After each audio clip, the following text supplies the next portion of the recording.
The scorching Texas sun hung low on the horizon, casting long shadows across the sprawling ranch land as dust devils danced in the distance. The peaceful rhythm of hooves against hard-packed earth and the gentle creaking of old fence posts belied the storm that was about to break. None of the men tending to their horses that evening could have known that their military training would be put to the ultimate test, or that their quiet ranch would become a battlefield against one of the most dangerous cartels in Mexico. Before we jump back in, tell us where you're tuning in from, and if this story touches you, make sure you're subscribed, because tomorrow I've saved something extra special for you. The late afternoon air was thick with the familiar scent of hay and leather as Jake Martinez guided his horse along the perimeter of the Double R Ranch. His weathered hands, calloused from years of both military service and ranch work, held the reins with practiced ease. 20 years in the Special Forces had taught him to trust his instincts, and right now, something felt off. The vast expanse of the ranch stretched out before him, 5,000 acres of Texas hill country that he and his former military brothers had bought together after retiring from service. It was their piece of paradise, a place where they could heal from the wounds of war and build something meaningful. The ranch had become more than just land to them. It was their sanctuary, their home. From his vantage point on the ridge, Jake could see his partners going about their evening routines. Tom "Doc" Wilson, their former combat medic, was in the stables, his skilled hands checking a mare's injured leg. Despite the distance, Jake could make out the focused expression on his friend's face, the same look he'd worn while patching up wounded soldiers in Afghanistan. Near the main house, Mike "Scout" Reynolds was working with their newest horse, a spirited Mustang they'd rescued from the Bureau of Land Management. His patience in training horses matched the steady nerves that had made him one of the best snipers in their unit. The sight of his friends at peace, doing what they loved, usually brought Jake comfort. But today something nagged at him. The radio on his belt crackled to life. "Jake, you seeing anything unusual up there?" It was Carlos Ramirez, their communications specialist both in the military and now on the ranch. He was monitoring the security feeds from their command center, a sophisticated setup that some might consider paranoid for a simple ranch. But old habits died hard, and their military training had taught them to always be prepared. "Nothing obvious," Jake responded, his eyes scanning the horizon. "But something doesn't feel right. Been watching some unusual dust patterns about 5 miles out. Could be nothing, but we didn't survive 3 tours by ignoring our gut," Carlos finished. "I'll run a thermal scan of the perimeter." Jake adjusted his position in the saddle, his hand unconsciously brushing against the concealed handgun at his hip they'd all carried legally since setting up the ranch, another habit from their service days. The weight of the weapon was familiar, comforting, though he'd hoped never to need it here.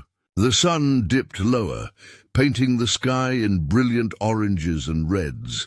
In the distance a hawk circled lazily, its cry echoing across the empty space. Jake watched it for a moment, remembering similar skies in different lands, times when such beauty had been interrupted by the chaos of combat.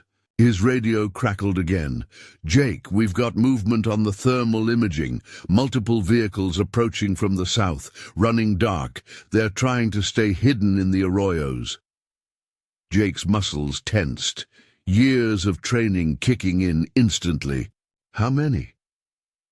"I'm counting at least 4 vehicles, maybe more. They're moving in a tactical formation. This isn't some lost tourist, boss." "Alert the others," Jake ordered, already turning his horse toward the main compound. "Tell everyone to gear up and meet at the barn, quietly."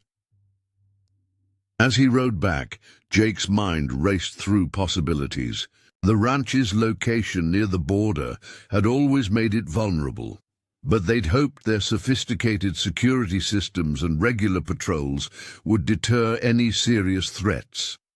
Now, it seemed, trouble had found them anyway. In the growing darkness, the ranch's lights began to come on, creating pools of yellow warmth in the gathering dusk. To anyone watching, it would look like a normal evening, but Jake knew that behind those peaceful lights, his team was already moving into action, falling back on years of training and shared combat experience. He reached the barn just as Doc and Scout arrived, their faces serious but calm. Carlos emerged from the command center carrying their backup communications gear. None of them needed to be told what to do. They moved with the coordinated precision of men who had faced danger together before. "What's the play, boss?" Scout asked, checking the rifle he'd retrieved from their secure storage. Jake laid out a satellite map of the ranch on a workbench, its surface illuminated by the barn's overhead lights. "Carlos, mark their approach vector." Carlos pointed out the route the vehicles were taking. "They're using the natural cover of the land.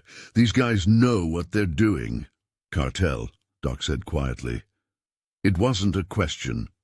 They'd all been briefed on cartel activities in the area, had even helped local law enforcement with intelligence a few times, but this was different. This was direct. Jake nodded grimly. "Looks that way. Question is, why here? Why now?" "Could be they found out about our background," Scout suggested. "Might think we're a threat to their operations. Or they might just see a valuable piece of land they can use for their operations," Carlos added. "We're perfectly positioned for their needs." Jake studied the map, his tactical mind already formulating plans. Whatever their reason, they picked the wrong ranch. "Carlos, what's our current security status?" "All systems are up. I've got cameras and sensors covering every approach. They're good, but they're not good enough to avoid our tech completely." "Good. Doc, how are we fixed for medical supplies if this goes sideways?" Doc's face was grim but confident. "Fully stocked. Trauma kits in 3 locations. I can handle anything short of major surgery." Jake took a deep breath, looking at each of his friends in turn. These men had been through hell together, had saved each other's lives more times than they could count. Now they were about to face another battle, this time on their own land. "All right, here's how we play this," Jake began, his voice steady and sure. "We've got the home field advantage. We know every inch of this land, every hiding spot, every escape route. They're coming in blind no matter how good their intel might be." He pointed to different areas on the map. "Scout, I want you up in the North Tower. You'll have the best visibility from there. Doc, get our medical supplies distributed to the fallback points. Carlos, I need you mobile with communications. Keep our systems running, but be ready to move." Each man nodded, understanding their roles. They had trained for scenarios like this, though they'd hoped never to need those skills here. "Remember," Jake continued, "these aren't insurgents or military. They're cartel members. They're dangerous, but they're not as well trained as we are. Use that to our advantage." The sound of engines in the distance caught their attention. The cartel was getting closer. "One more thing," Jake added, his voice heavy with determination. "This is our home. We built this place together, made it something special. These bastards think they can just walk in and take it from us." He looked each man in the eye. "Let's show them exactly who they're dealing with." Preparing and narrating this story took us a lot of time, so if you are enjoying it, subscribe to our channel. It means a lot to us. Now back to the story. The Men moved to their positions with practiced efficiency, their movements silent and purposeful. As Jake watched them go, he felt a familiar calm settle over him, the same feeling he'd experienced before every major operation in his military career. The enemy was coming, but they were ready. In the gathering darkness, the Double R Ranch prepared for war. The peaceful evening had transformed into something else entirely, and soon the cartel would learn that they had made a fatal mistake. They weren't attacking just any ranch. They were attacking a fortress defended by men who had spent their lives perfecting the art of warfare. Jake moved to his position, his mind clear and focused. The years of peace had been good, had helped them all heal from the scars of war. But now, as the sound of approaching vehicles grew louder, he knew that their military training had been preparing them for this moment all along. The ranch had become more than just their home. It was their mission, their responsibility, and like every mission before, failure was not an option. The cartel was about to learn a harsh lesson about underestimating their opponents, about the difference between common criminals and trained warriors. As the first vehicles appeared on the horizon, their headlights cutting through the growing darkness, Jake allowed himself a grim smile. The peaceful ranch hands were gone, replaced by the skilled warriors they had once been. The battle for Double R Ranch was about to begin, and they were ready for whatever came next. The radio at his hip crackled one final time. "All positions secure," Carlos reported. "Everyone's in place." "Copy that," Jake responded, his voice steady. "Remember your training. Remember who we are. Let's show these bastards what happens when they mess with the wrong ranch." In the distance, the cartel vehicles drew closer, their occupants unaware that they were driving into a trap set by some of the most highly trained soldiers in the world. The peaceful Texas evening was about to erupt into chaos, and the Double R Ranch would never be the same again. The first vehicle appeared at the edge of the ranch property, its dark form barely visible in the fading light. Jake watched through his tactical scope as three more followed, their movements precise and coordinated. The cartel convoy moved like a well-oiled machine, but Jake could see the flaws in their approach. They were good, but they weren't military. "4 vehicles confirmed." Scout's voice came through the radio, calm and measured. "I count at least 12 armed individuals.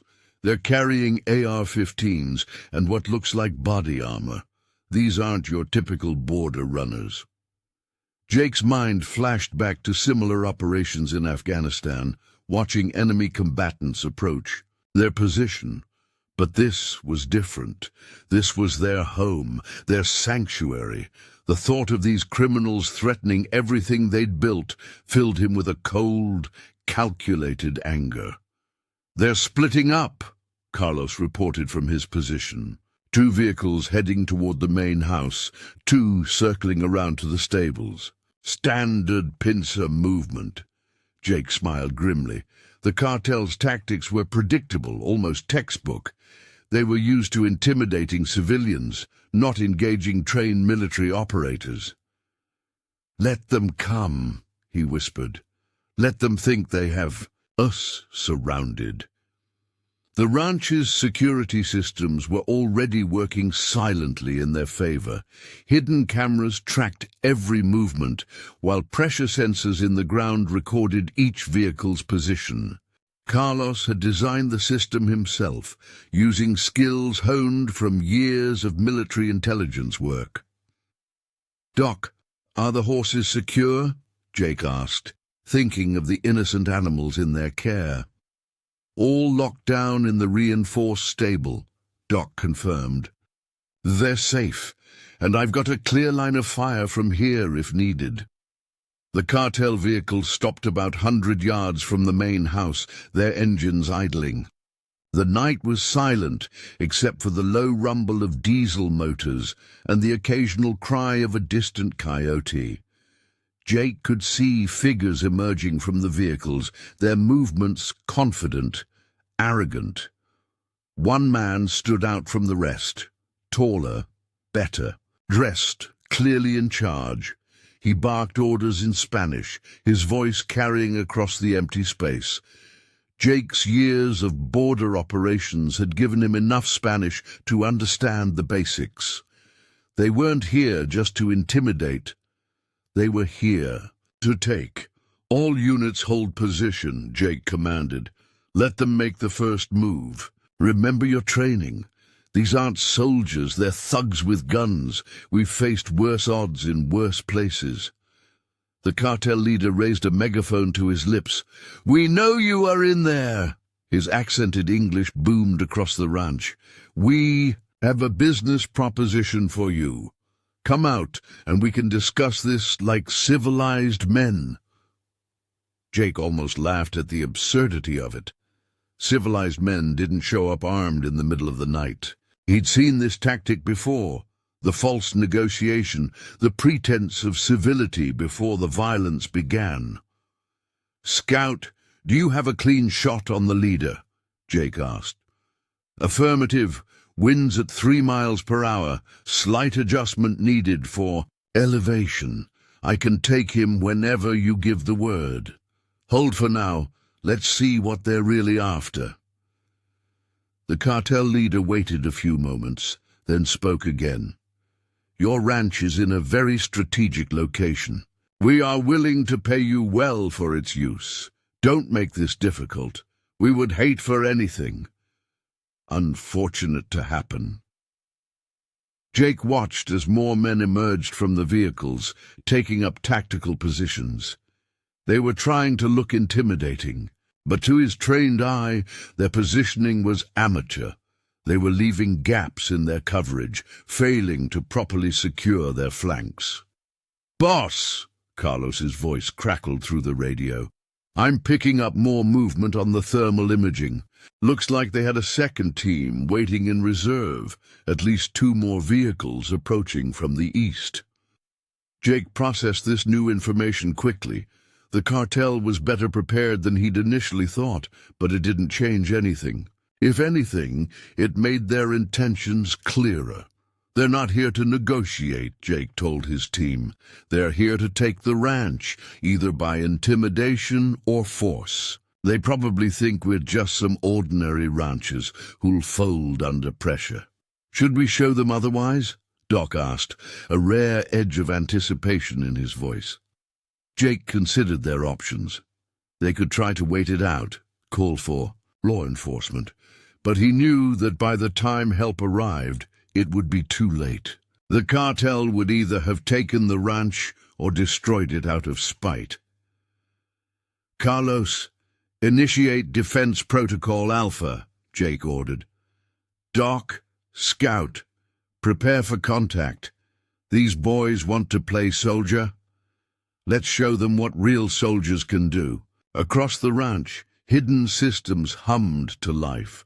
The security measures they'd installed weren't just cameras and sensors. They had prepared for something like this, had used their military experience to turn the entire ranch into a defensible position. The cartel leader's patience was wearing thin. "You have 5 minutes to come out and talk," he shouted. "After that, we do this the hard way." Jake watched as one of the cartel members moved toward the main house, his weapon raised. The man's movement was confident but sloppy, exposing himself unnecessarily. These weren't trained fighters. They were used to intimidating unarmed civilians. "Scout, if anyone gets within 50 yards of the house, you're cleared to engage," Jake instructed. "Doc, be ready with suppressing fire if they try to rush the position. Carlos, on my mark, initiate the ranch's defense systems." The minutes ticked by slowly, tension building in the cool night air. Jake could see the cartel members growing restless, shifting their positions, fingers tightening on triggers. They weren't used to being ignored, weren't used to their threats, being met with silence. "Time's up!" the cartel leader shouted. "You had your chance!" He raised his hand, preparing to signal his men to advance. But before he could drop it, the ranch's external lights suddenly went dark, plunging the area into complete darkness. In the same instant, powerful hidden floodlights blazed to life, bathing the cartel members in harsh, blinding light. The effect was immediate and disorienting. The cartel members stumbled, raising their hands to shield their eyes, their tactical formation dissolving into chaos. This was what Jake had been waiting for. "Execute," he commanded calmly. Scout's rifle cracked. Once, twice, 3 times in rapid succession, 3 cartel members dropped, their weapons clattering to the ground.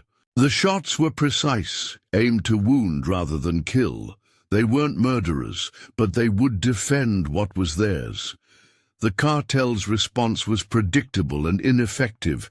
They opened fire wildly, shooting at shadows, wasting ammunition. Their bullets struck nothing but air and reinforced walls, while the ranch's defenders picked their shots carefully, methodically. "Contact east," Carlos reported. "Second team is trying to flank our position." "Doc, shift your fire to the east," Jake ordered. "Carlos, activate the perimeter defenses." Hidden speakers around the ranch suddenly blared to life, broadcasting the sound of multiple approaching helicopters. It was another psychological tactic, one they'd prepared for just such an occasion. The cartel members' heads snapped up, searching the sky for the non-existent aircraft. Jake used their distraction to move positions, sliding through the darkness like a ghost. His training took over, muscle memory from countless operations guiding his movements. He could hear the confusion in the cartel members' shouts, could see their formation breaking down further.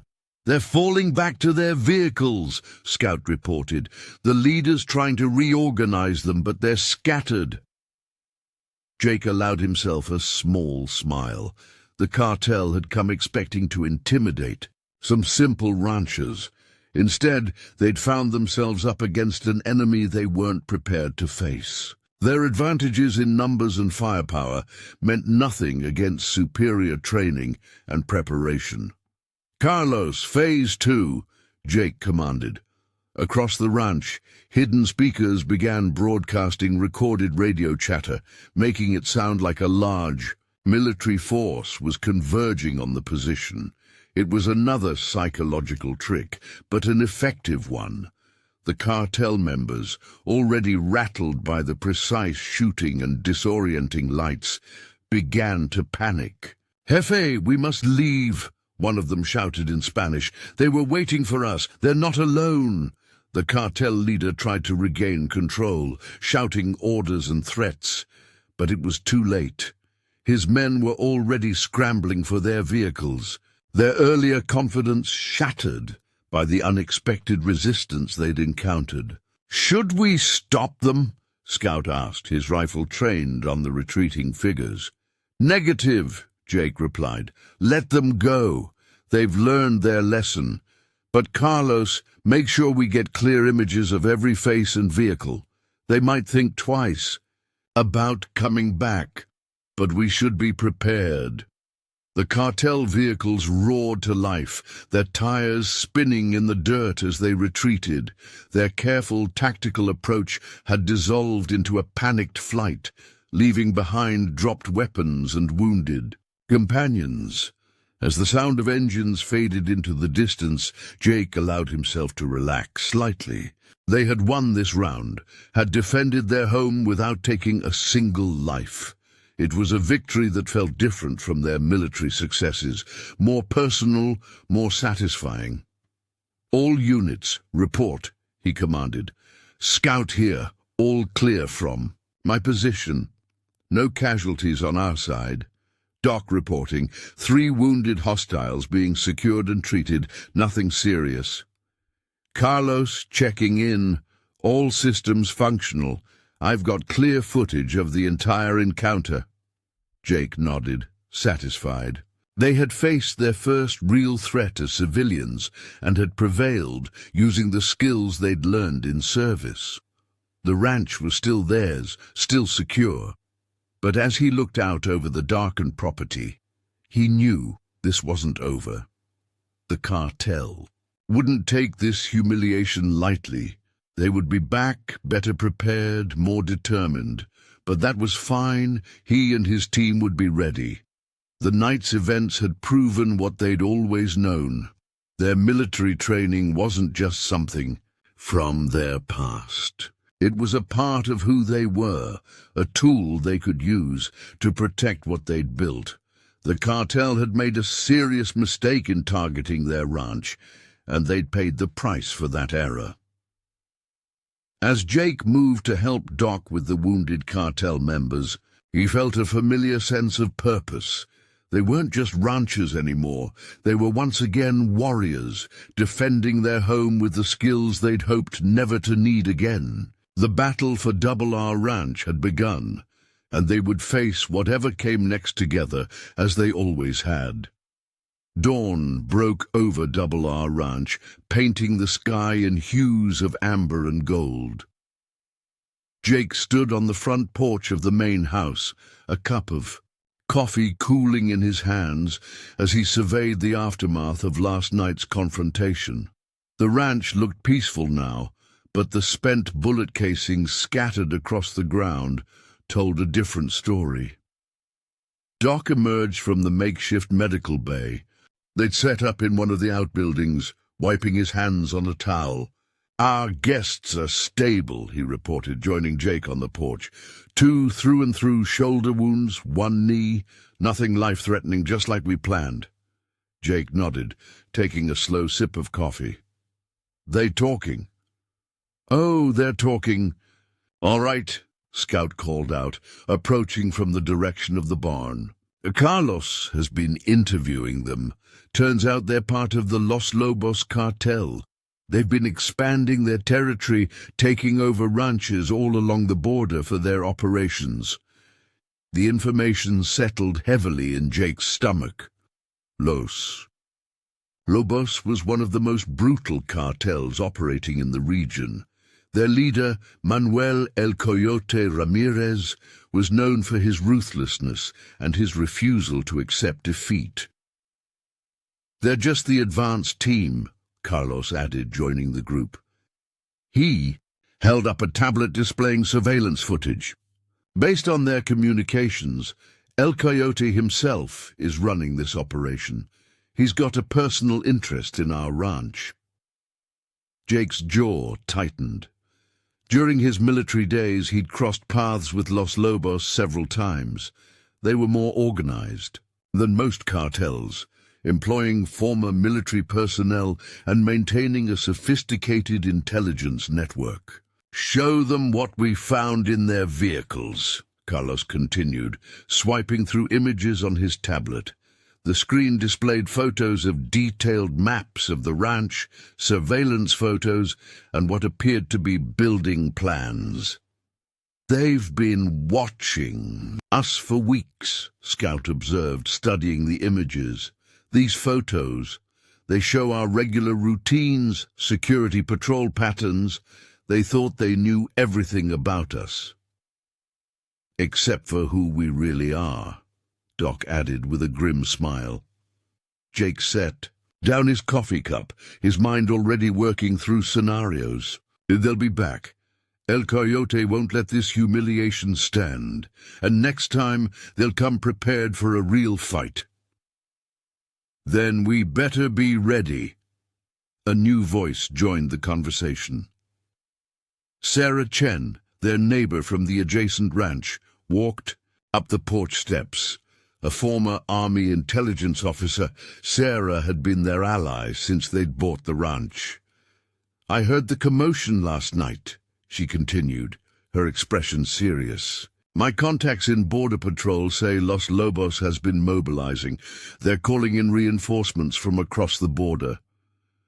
Jake nodded, unsurprised. "How long do you think we have?" 2 days, maybe 3. They're gathering heavy weapons, professional mercenaries. El Coyote is pulling out all the stops for this one. The men exchanged looks. They had faced similar odds before, in different deserts, different wars. But this was their home, and the stakes felt higher somehow. "We've got work to do," Jake announced, falling naturally into his role as leader. "Scout, I want you and Sarah to map out potential approach routes, identify choke points we can use to our advantage.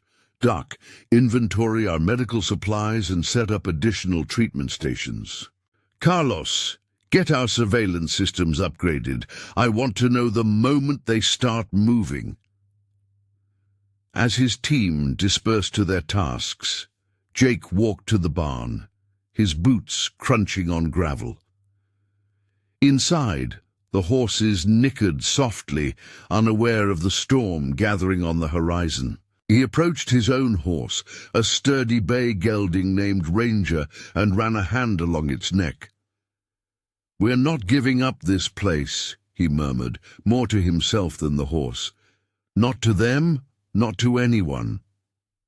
The barn door creaked, and Jake turned to see Doc standing in the entrance. "Remember that village in Afghanistan?" Doc asked quietly. "The one where we held off the Taliban for 3 days with just our squad?" Jake nodded. It had been one of their toughest fights, but they'd protected those villagers against overwhelming odds. "This feels different," Doc continued. "Back then, we were fighting for others. Now we're fighting for ourselves, for everything we've built. Here? Makes it more personal," Jake agreed, "but it also makes us more dangerous. We're not just soldiers following orders anymore, we're protecting our home." The sound of approaching vehicles drew their attention. Both men tensed, hands moving instinctively toward their weapons, but it was just Sarah returning with her truck loaded with supplies. "Called in some favors," she explained, as they helped unload boxes of ammunition and medical supplies. "My old unit still owes me. They can't help officially, but they made sure we won't run short of resources." Jake lifted a crate of sophisticated-looking electronics. "Carlos will be happy with these." "There's more," Sarah said, lowering her voice. "My contacts say El Coyote has hired a group of ex-Special Forces operators. Mercenaries from various countries, all with combat experience." "Finally," Scout said, joining them. "A real challenge." The others looked at him, and he shrugged. "What? I was getting bored just roping cattle." Despite the gravity of the situation, Jake found himself smiling. This was what they were trained for, what they excelled at. The cartel was about to learn the difference between hired guns and brothers who'd fought together through real wars. As they continued unloading supplies, Jake's mind wandered to their first days on the ranch. They'd bought it together, pooling their savings and military pensions.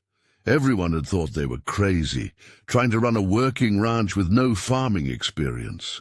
But they'd applied their military training to ranching, discipline, attention to detail, working as a unit, and had turned Double R into one of the most successful operations in the region.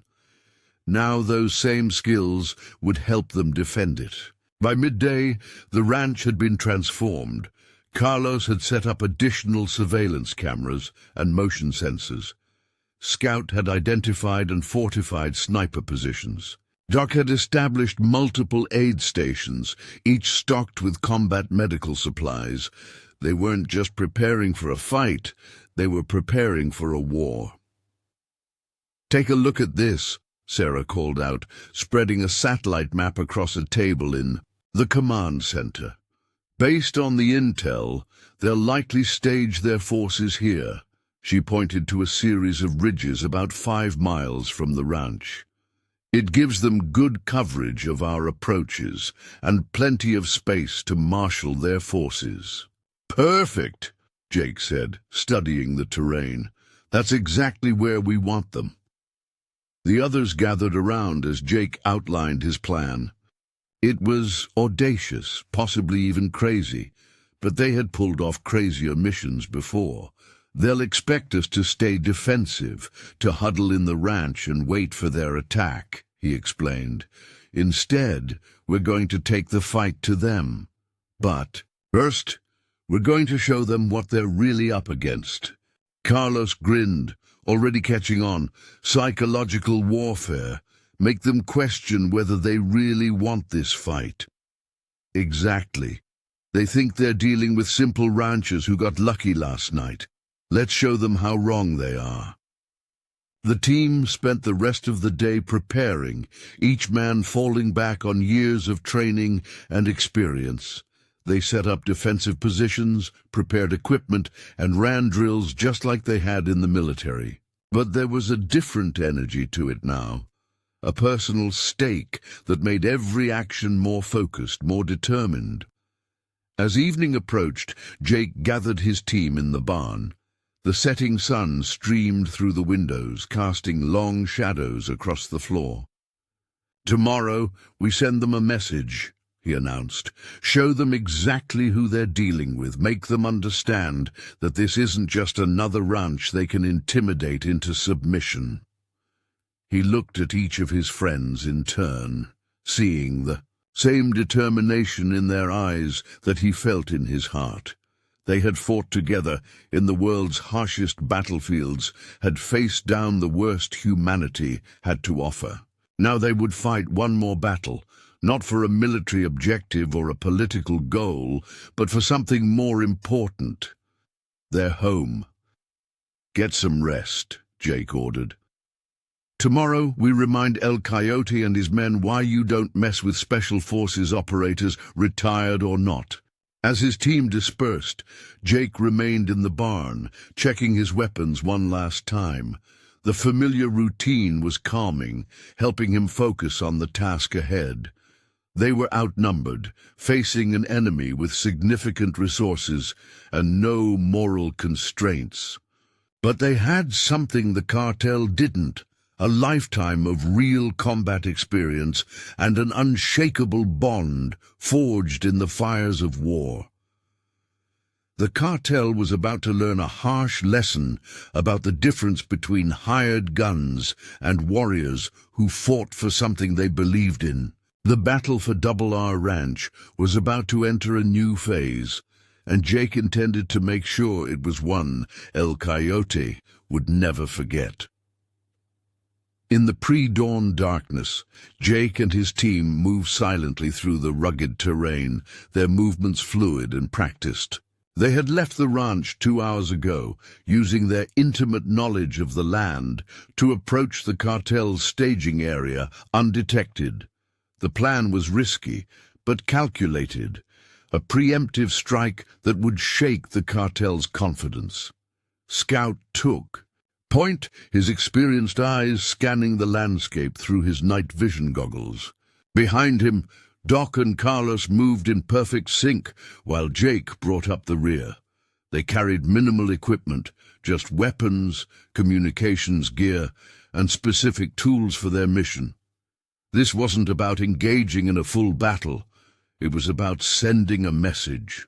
"Target area coming up," Scout whispered into his radio. "I count 12 vehicles, about 30 personnel. They're setting up a command post, just like Sarah's intel suggested." Jake observed the cartel's camp through his own optics. They had chosen their position well, setting up on high ground with good visibility. But their security was lacking, too focused on watching the ranch, not enough attention to their own perimeter. "Carlos, initiate Phase 1, Jake ordered softly. Carlos pulled out a specialized tablet, his fingers dancing across the screen. Moments later, the cartel's radio communications erupted with static and interference. It was subtle at first, just enough to create confusion and uncertainty. "Doc, you're up," Jake continued. Doc moved forward, unscrewing a suppressor from his rifle. He wasn't going to shoot. His role was different. Taking careful aim at one of the cartel's fuel trucks, he squeezed the trigger. The bullet struck perfectly, puncturing the fuel tank. The leak was slow, barely noticeable, but it would serve their purpose. Scout, mark the targets we discussed. One by one, Scout used his laser designator to paint specific vehicles and equipment in the cartel camp. The marks were invisible to the naked eye, but would guide what came next. Jake checked his watch. The timing had to be perfect. Everyone in position. Carlos, Phase 2. Suddenly, the cartel's radios came alive with chatter, recordings of military communications that Carlos had prepared. To the cartel members, it would sound like a large military force was converging on their position. The effect was immediate. The camp erupted into activity, men rushing to check their perimeter. That's when Jake initiated Phase 3. Small explosive charges, planted by Sarah's team the previous day, detonated around the camp's perimeter. They were more flash than force, designed to create confusion rather than damage. In the chaos, no one noticed the real threat, the leaking fuel spreading beneath their vehicles. "They're running scared," Scout reported with satisfaction. "Look at them scrambling." Indeed, the cartel members were in disarray, unsure whether to defend their position or retreat. Their tactical formation had dissolved into chaos. That's when Jake revealed their presence. Using a powerful spotlight, he illuminated the entire camp, temporarily blinding anyone without night vision protection. His voice, amplified by military-grade speakers, boomed across the landscape. "Attention los lobos cartel," he announced in perfect Spanish. "You have entered a war you cannot win. We are not simple ranchers. We are not afraid of your threats. We are trained warriors, and you are in our territory now." To emphasize his point, Scout fired several precise shots, disabling key vehicles without harming any personnel. The accuracy of the shooting, combined with the psychological warfare, had its intended effect. The cartel members were realizing they faced an enemy far more sophisticated than they had anticipated. "Tell El Coyote that he has made a grave mistake," Jake continued. "The Double R Ranch is protected by men who have fought in real wars, against real enemies. You are amateurs playing at being soldiers." As if to punctuate his words, more explosions rocked the camp, these ones larger, igniting the spilled fuel. Vehicles began to burn, casting wild shadows across the panicked faces of the cartel members. "This is your only warning," Jake concluded. "Leave this territory or face the consequences. We are not afraid of your numbers or your weapons. We have faced worse enemies in worse places, and we have prevailed." The cartel's response was predictable: wild, uncoordinated gunfire in all directions. But Jake and his team were already moving, disappearing into the darkness as quickly as they had appeared. "Mission accomplished," Carlos reported as they made their way back to their extraction point. "Their communications are in shambles, their equipment is damaged, and their morale is shattered." Jake nodded, but he knew this was just the beginning. "They'll be back," he said. "El Coyote won't take this humiliation lightly, but now they know what they're dealing with. The element of surprise is ours." As they approached their horses, hidden in a grove of trees, Doc spoke up. "You know, in all our military operations, I don't think we ever had this much fun." Scout laughed quietly. "That's because this time we're fighting for something that's truly ours. Not for some military objective or political goal, but for our home." Jake mounted his horse. the familiar movement bringing comfort even in this tense situation. "That's what makes us more dangerous than any cartel," he said. "We're not fighting for money or power. We're fighting for something worth dying for." The ride back to the ranch was silent, each man lost in his own thoughts. They had struck a significant blow against the cartel, but they knew the real battle was yet to come. El Coyote would be furious, and his response would be violent. As they crested the final ridge overlooking their ranch, the sun was just beginning to rise. The ranch building stood peaceful in the early morning light, horses grazing in the pastures, everything appearing normal. But appearances were deceiving.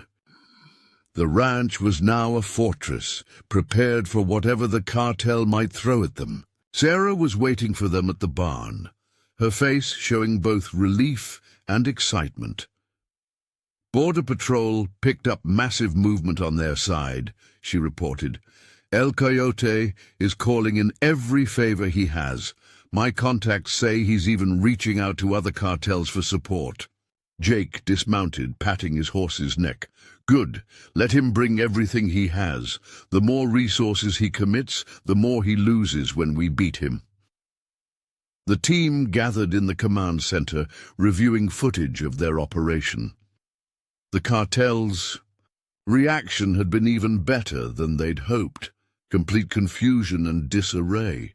"Look at their faces," Carlos said, freezing a frame showing cartel members staring in shock at their burning vehicles. "They've never faced an enemy who could hit them like this.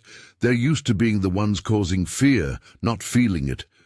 Jake studied the footage carefully. "They'll adapt," he warned. "El Coyote didn't get to his position by being stupid. He'll figure out what we did and try to counter it." "Let him try," Scout said confidently. "We've got more surprises waiting." The team spent the rest of the morning fortifying their positions and preparing for the cartel's inevitable response. But there was a new energy to their work, a confidence born from the night's success. "You know what this reminds me of?" Doc asked as they worked. "That time in Iraq, when we had to defend that oil facility. Everyone thought we were crazy to try, but we held it against all odds." Jake remembered. They had been outnumbered then too, facing an enemy who thought superior numbers guaranteed victory. But numbers meant nothing against superior training, tactics, and determination. As the sun climbed higher, Jake gathered his team for a brief rest. They sat in the shade of the barn, drinking water and checking their equipment. "Whatever comes." "Next," Jake said, looking at each of his friends, "remember why we're fighting. This isn't just about defending our ranch. It's about standing up to people who think they can take whatever they want through violence and intimidation." Carlos nodded. "It's about showing them that there are still men who will fight for what's right, no matter the odds. And about proving that old soldiers don't just fade away," Scout added with a grin. "Sometimes we buy ranches and kick cartel ass." The laughter that followed was genuine, a moment of brotherhood amid the tension. These men had faced death together in countless battles, had saved each other's lives more times than they could count. Now they faced another battle, but this time it was on their terms, for their cause. Jake looked out over the ranch, taking in the sight of their home. They had built something special here, something worth protecting. The cartel thought they were just fighting a group of ranchers, but they were about to learn a harsh lesson about the difference between ordinary men and warriors who had found something worth fighting for. The battle for Double R Ranch was far from over, but they had drawn first blood. They had shown the cartel that they weren't dealing with helpless victims, but with trained warriors who knew how to fight back. As Jake watched his team prepare for what was to come, he felt a surge. of pride. They weren't just defending their ranch, they were standing up for everything they believed in. The cartel was about to learn that some men couldn't be bullied, couldn't be bought, and couldn't be beaten, not when they were fighting for their home.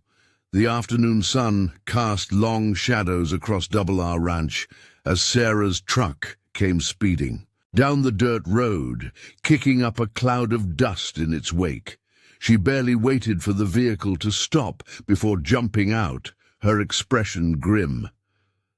"El Coyote's on the move," she announced, joining Jake and the others in the command center. "My contacts just intercepted communications. He's bringing everything, over 100 men, heavy weapons, even some military-grade hardware." Jake studied the latest satellite imagery displayed on Carlos's screens. The cartel's forces were impressive. A convoy of vehicles stretching for nearly a mile, all heading toward their position. "Look at this." Carlos pointed to specific vehicles in the convoy. "They've got technical mounted with 50 cals, armored SUVs, even what looks like a few retired military APCs. El Coyote's not playing around anymore." Scout whistled low. Finally, a real fight. Getting tired of all this sneaking around. "Don't get cocky," Jake warned, though he couldn't help but smile at his friend's enthusiasm. "They may not be trained like us, but they've got numbers and firepower on their side." Doc joined them, carrying a stack of papers. "I've got updates from our guests," he reported, referring to the captured cartel members from their first encounter. "They're singing like canaries now. El Coyote's bringing in mercenaries from all over, former military, private security, contractors, even some ex-special forces." "Good," Jake said, surprising everyone. "Let them come. Professional soldiers are predictable. They follow standard tactics, use conventional strategies. That's something we can use against them." He moved to the large tactical map spread across the central table. The ranch's 5,000 acres were marked with detailed topographical data, showing every ridge, gully, and natural feature they could use to their advantage.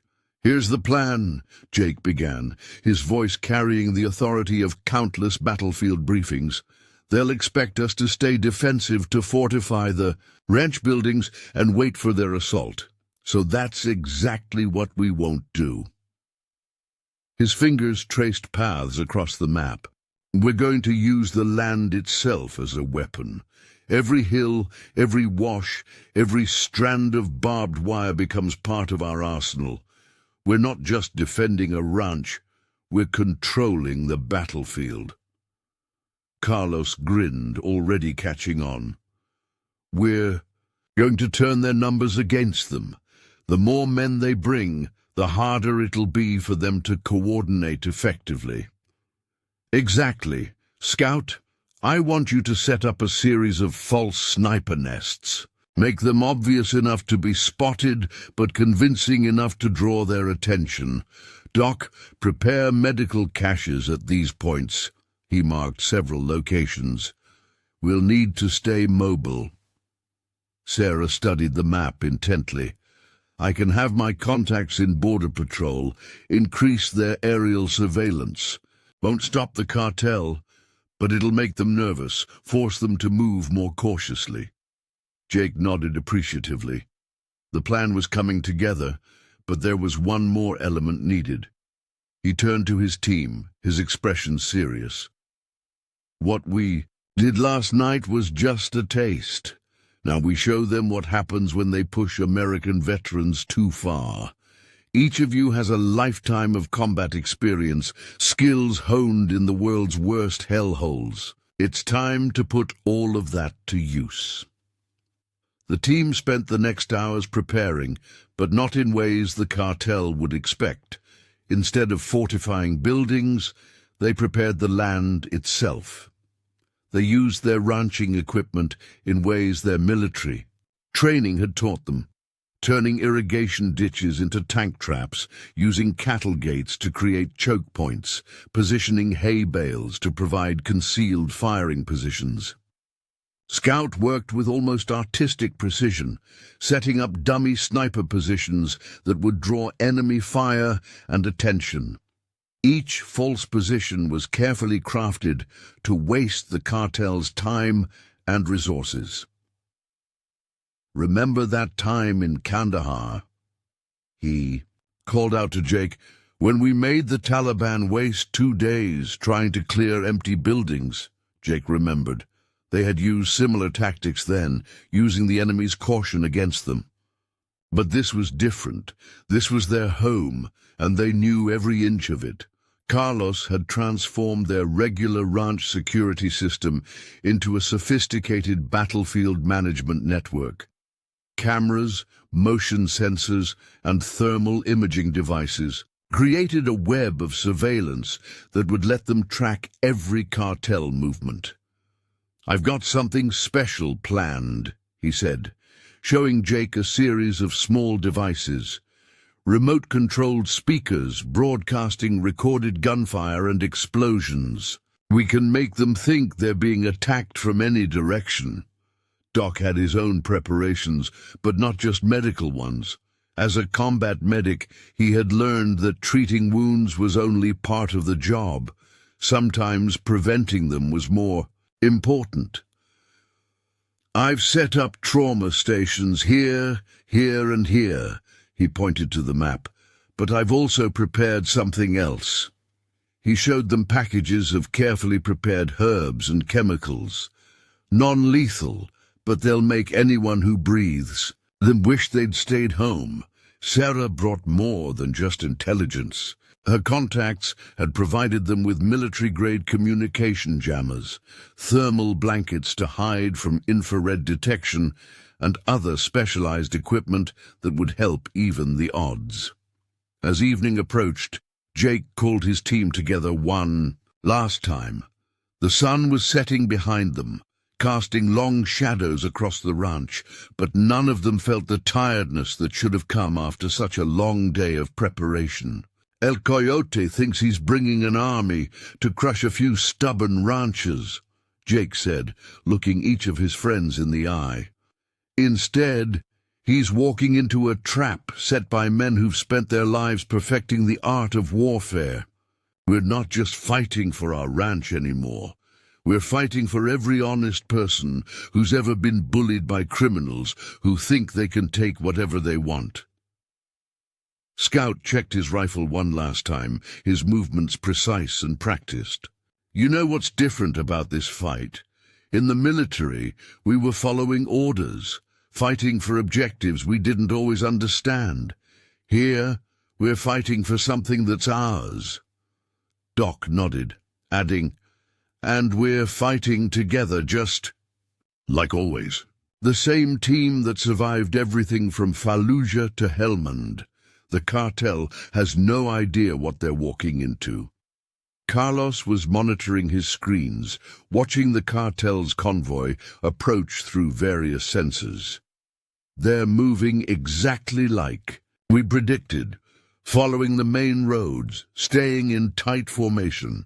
They haven't learned anything from last night." Jake allowed himself a small smile. The cartel was about to learn some harsh lessons about the difference between having superior numbers and having superior training. They were about to discover what happened when they pushed too far, threatened the wrong people.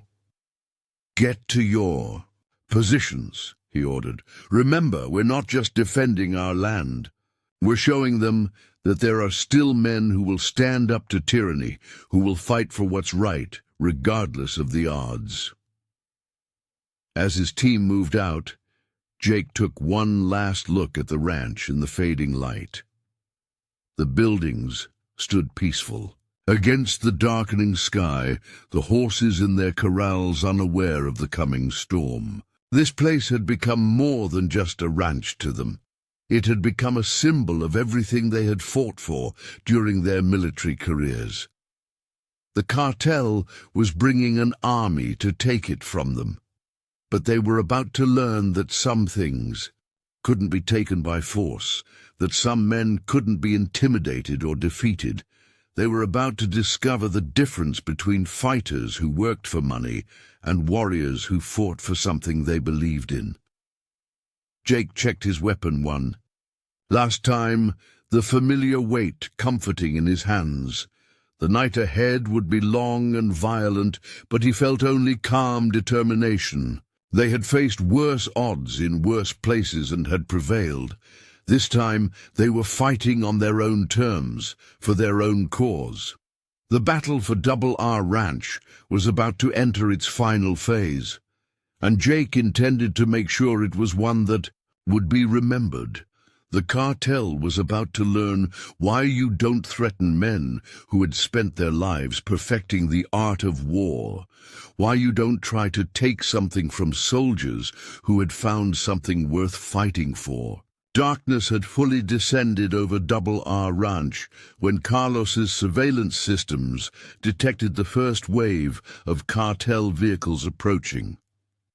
The convoy's headlights were dimmed, attempting to maintain some semblance of stealth, but to the trained observers watching through night vision equipment, they might as well have been carrying flares. Multiple vehicles approaching from the south, Carlos reported through the secure radio channel. They're splitting into 3 groups.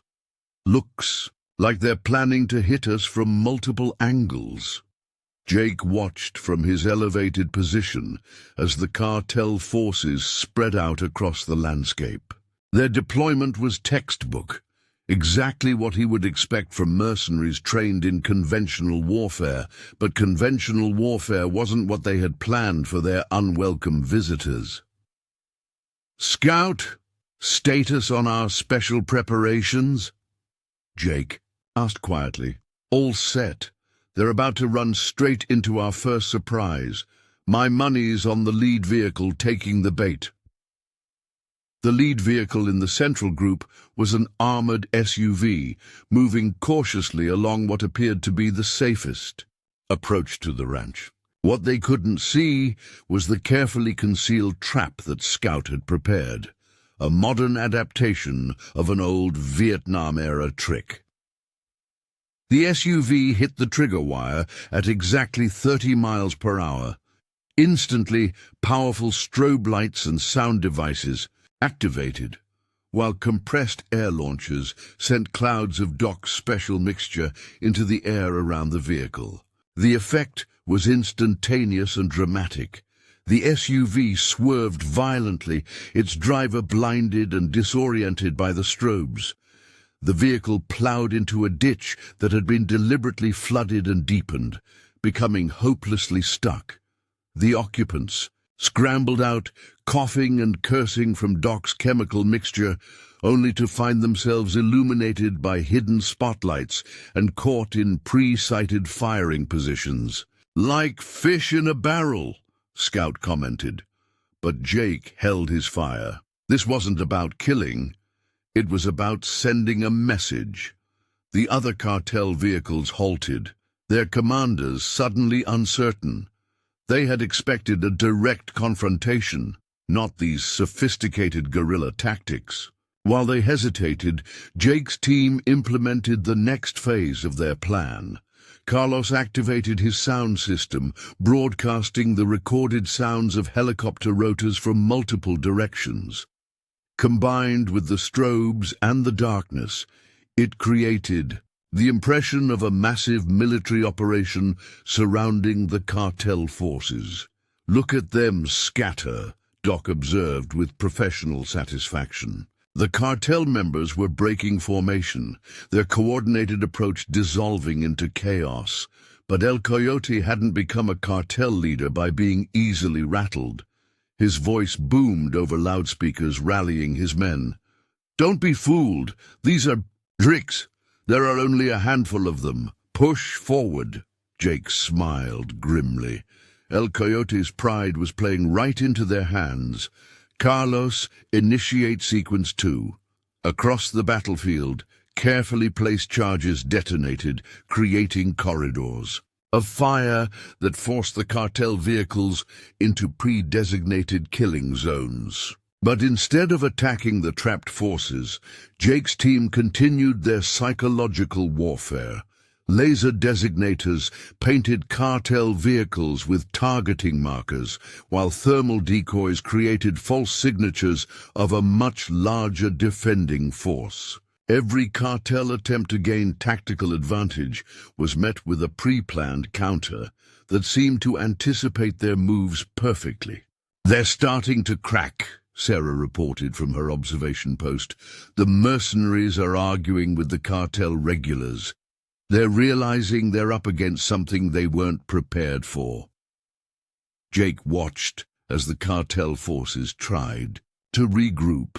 Their superior numbers meant nothing in this environment, where every movement was tracked, every tactical decision counted before it could be implemented. This wasn't just a battle of forces, it was a battle of wills and experience.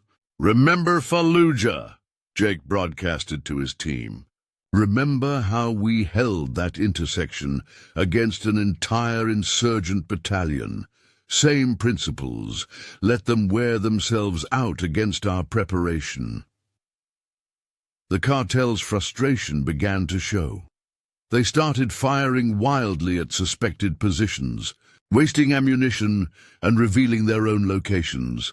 Every shot they fired was logged and analyzed by Carlos's systems, building a real-time map of their deployments. "They're doing exactly what we wanted," Scout reported with satisfaction. "Burning through their ammo, losing cohesion. The mercenaries are starting to pull back. They know they're being played." El Coyote's voice crackled over the radio again, this time in English.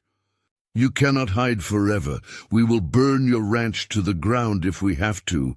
Jake keyed his own microphone, his voice calm and controlled.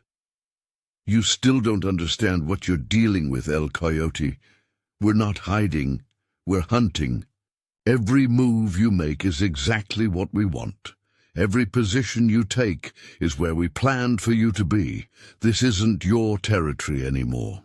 As if to emphasize his point, more charges detonated, creating a wall of fire that separated El Coyote's command vehicle from his main force.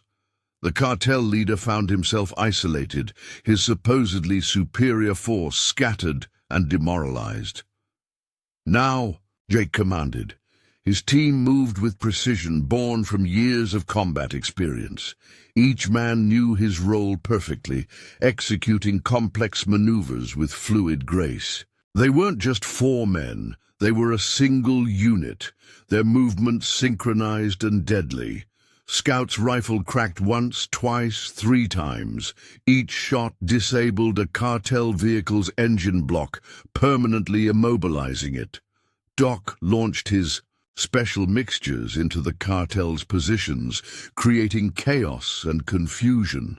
Carlos's electronic warfare systems completely disrupted their communications, and through it all, Jake moved like a ghost through the battlefield, appearing where he was least expected, striking with precise force, then vanishing again.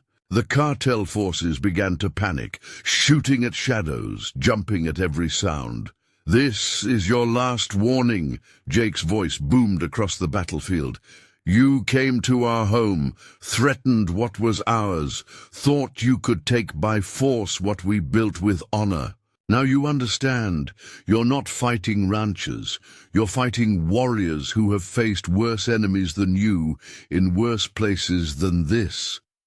El Coyote's response was predictable, a burst of automatic fire in Jake's general direction. But the shots went wide, and in the muzzle flash, Scout's rifle cracked one final time. The cartel leader's weapon flew from his hands, destroyed by a perfectly placed shot. "Impossible!" El Coyote shouted. "No one can shoot like that in this darkness." "We can," Jake replied calmly. "We've spent years perfecting these skills in real combat, not just intimidating civilians. This is what real warriors can do." The cartel forces were now in full retreat, their vehicles scrambling to escape the killing zone they had driven into so confidently just hours before. But Jake's team wasn't finished. They had one final message to deliver. Carlos, light it up. Suddenly the entire battlefield was illuminated by powerful lights. The cartel forces found themselves exposed, their positions revealed, their retreat routes cut off. Above them, the sound of actual helicopter rotors filled the air. Sarah's contacts in Border Patrol had arrived right on schedule. "Look around, you El Coyote," Jake broadcasted. "Look at what 4 trained warriors did to your army. Remember this night. Remember what happens when you threaten men who have spent their lives perfecting the art of war." The cartel leader's response was lost in the chaos of his forces' retreat. Vehicles spun in the mud, crashed into each other, or simply stopped working, their engines destroyed by precision fire. The mercenaries were the first to abandon their positions, their professional judgment telling them this was a battle they couldn't win. As the cartel forces fled into the night, Jake gathered his team at their predetermined rally point. They were tired but unhurt, their eyes bright with the satisfaction of victory. "Just like old times," Doc said, checking his equipment. "Except this time we did it our way, for our own reasons." Scout was already calculating ammunition expenditure. "They'll think twice before coming back. Nothing hurts a cartel more than public humiliation." Carlos was monitoring the retreat through his systems. Border patrols rounding up the stragglers. El Coyote's reputation is finished. No one will follow him after this defeat. Jake looked out over their ranch, now peaceful again in the pre-dawn light. They had defended their home, not just with force of arms, but with skill, preparation, and the unshakable bond of warriors who trusted each other completely. "We didn't just win a battle tonight," he told his team.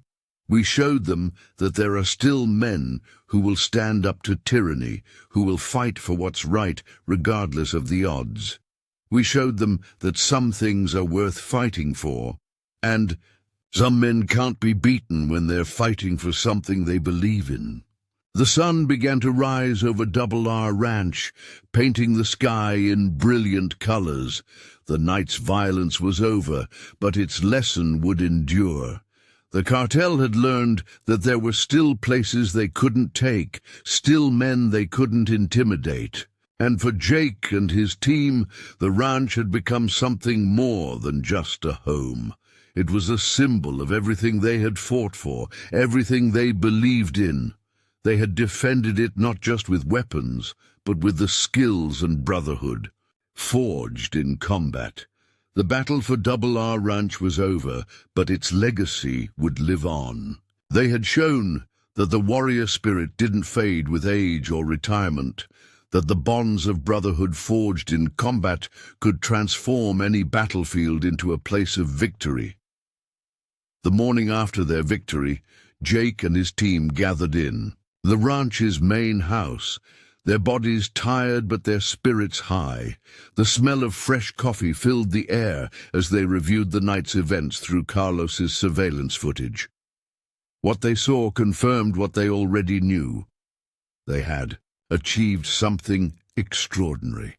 "Border Patrol's latest report just came in," Sarah announced, joining them with a stack of papers. "They've arrested 23 cartel members, seized over a dozen vehicles, and recovered enough weapons to arm a small army. El Coyote himself managed to escape across the border, but his organization is in shambles." Scout whistled appreciatively at the footage showing cartel forces in disarray. "Look at these professionals running like scared rabbits. Guess their combat experience didn't count for much against real warriors." "It's not just about experience," Jake responded, his voice thoughtful. It's about what you're fighting for. Those mercenaries were fighting for a paycheck. We were fighting for something more. The footage shifted to show their coordinated defense, the way each team member had played their role perfectly. It was like watching a well-rehearsed dance, each movement precise and purposeful. "You know what this reminds me of?" Doc said, pointing to a particular sequence. "That time in Mosul when we had to defend that hospital. Everyone said it couldn't be done, but we proved them wrong." "This was different," Carlos interjected, his fingers flying over his keyboard as he compiled data. "In Mosul, we were following orders, fighting for a mission. Here, we were fighting for ourselves, for everything we've built." A knock at the door interrupted their discussion. Two men in Border Patrol uniforms entered, led by Agent Thompson, a longtime ally of the ranch. "Gentlemen," Thompson said, removing his hat, "I'm here unofficially.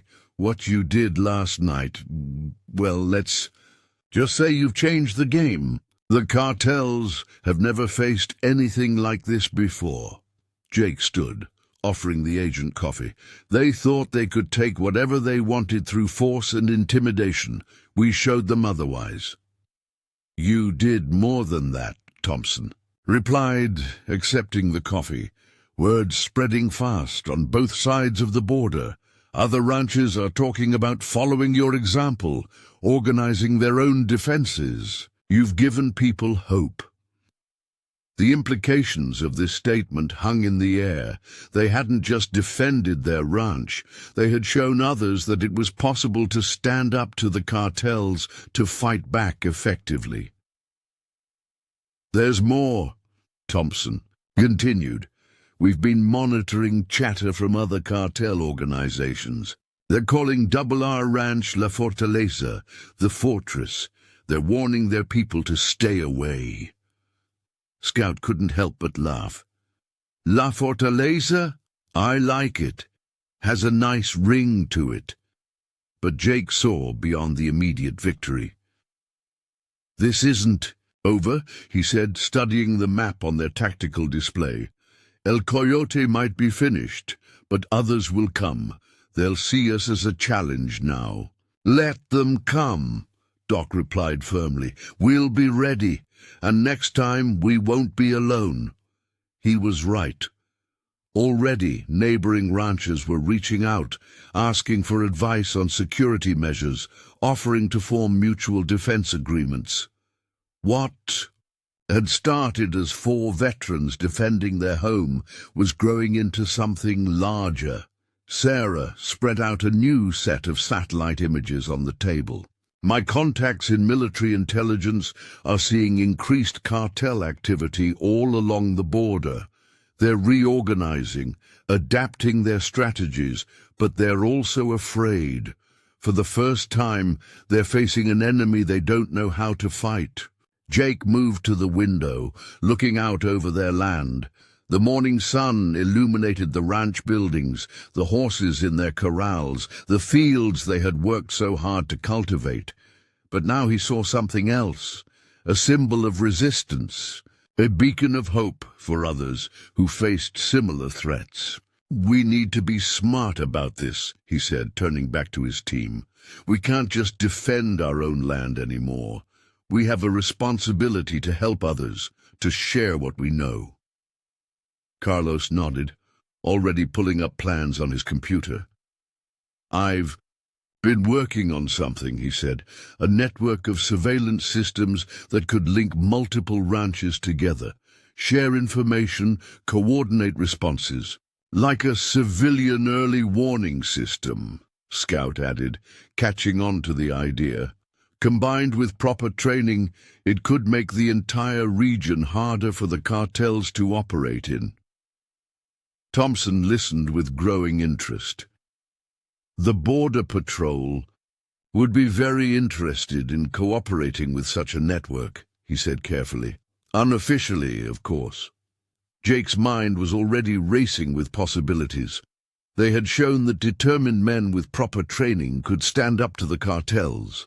Now they had the opportunity to multiply that effect, to help others protect themselves. "We'll need to set up training programs," he said, thinking aloud. "Teach basic defensive tactics, surveillance techniques, coordination strategies. Not to create vigilantes, but to help people protect what's theirs legally and effectively." "I can help with that," Sarah offered. "My contacts can provide resources, equipment. There are a lot of people in official positions who want to see the cartel stopped." The team spent the next hours developing their plans, drawing on their military experience to create something new. They weren't just planning defense anymore, they were planning to change the entire dynamic of the border region. "This is bigger than us now," Jake said as they worked. "We're not just four veterans who bought a ranch anymore. We're becoming something else, leaders, teachers, maybe even pioneers of a new way to resist criminal organizations." Doc looked up from the medical protocols he was designing. "You know what makes this different from our military days? We're not following someone else's strategy. We're creating our own, based on what we know works, what we believe in." Scout was already marking potential training areas on their land. "We can use the ranch as a base of operations, teach people how to defend their land effectively without becoming aggressors themselves. It's not just about fighting," Carlos added. "It's about creating a community that's resistant to intimidation, that stands together against threats." As the day progressed, more ranchers began arriving at Double R Ranch, drawn by news of their victory. Each brought their own stories of cartel intimidation, of feeling helpless against a seemingly unstoppable force. Jake listened to their stories, seeing in their eyes the same determination he had seen in his team's eyes. These were people who wanted to protect their homes, their families, their way of life. They just needed to know it was possible, needed the knowledge and tools to do it effectively. "We'll help you," he told them, "not by fighting your battles for you, but by teaching you to fight them yourselves. We'll show you what we know, help you organize, give you the benefit of our experience." The ranchers' relief and gratitude was palpable. For the first time, they felt hope, not just for their own properties, but for the entire region.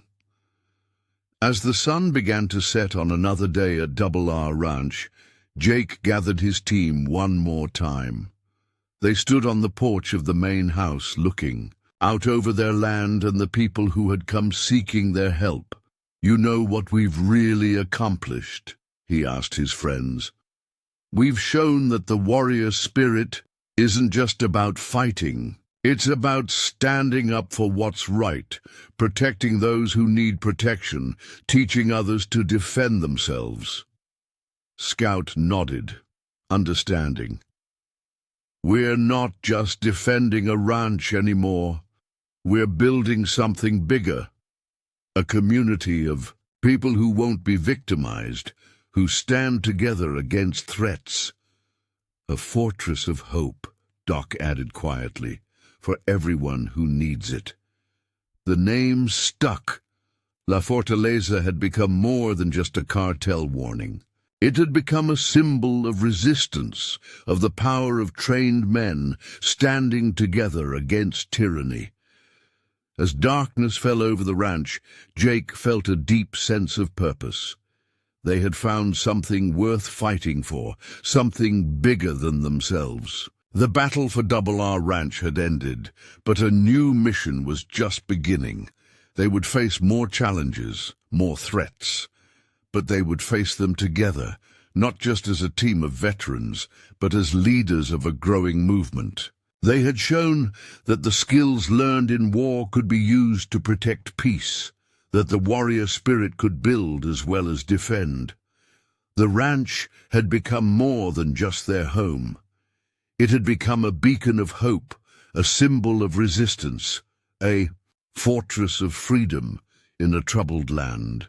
and they would make sure it remained that way, not just for themselves, but for all who sought to stand against tyranny and injustice.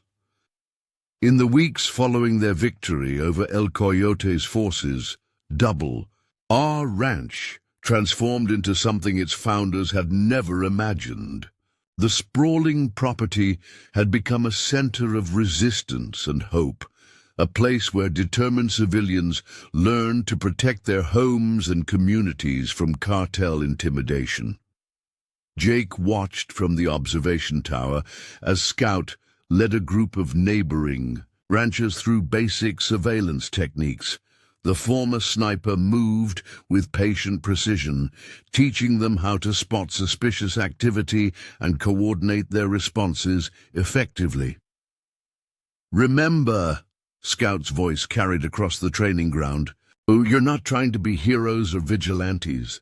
You're protecting your homes, your families. The key is awareness, communication, and smart preparation." In another part of the ranch, Doc was conducting emergency medical training. His students included not just ranchers, but local medical personnel who wanted to be better prepared for crisis situations. His combat experience gave him unique insights into handling trauma under pressure. "The most important tool you have isn't in any medical kit," Doc explained to his attentive audience. "It's staying calm under pressure. I learned that in Baghdad, and it's just as true here on the border." Carlos had set up a sophisticated communications center in what used to be their barn office. Screens displayed real-time surveillance data from a growing network of participating ranches, while encrypted radio channels allowed secure coordination across the region. "This is our edge," he told a group of tech-savvy volunteers. "The cartels rely on fear and isolation. We're building something they can't match, a community that stands together, shares information, and supports each other." Sarah's intelligence contacts had proven invaluable, providing resources and unofficial support that helped strengthen their growing network. She moved between groups, sharing insights from both sides of the border, helping people understand the bigger picture they were part of. Jake's attention was drawn to a new arrival, a beat-up truck pulling into the ranch's main entrance. The driver was Miguel Hernandez, owner of a small ranch 20 miles south. Jake had met him a week ago when he'd come seeking help after cartel members threatened his family. Miguel's transformation was remarkable. The fearful, desperate man who had first arrived was gone, replaced by someone who stood tall, moved with purpose. He had taken the training to heart, using it to organize his own community's defense network. "Jake!"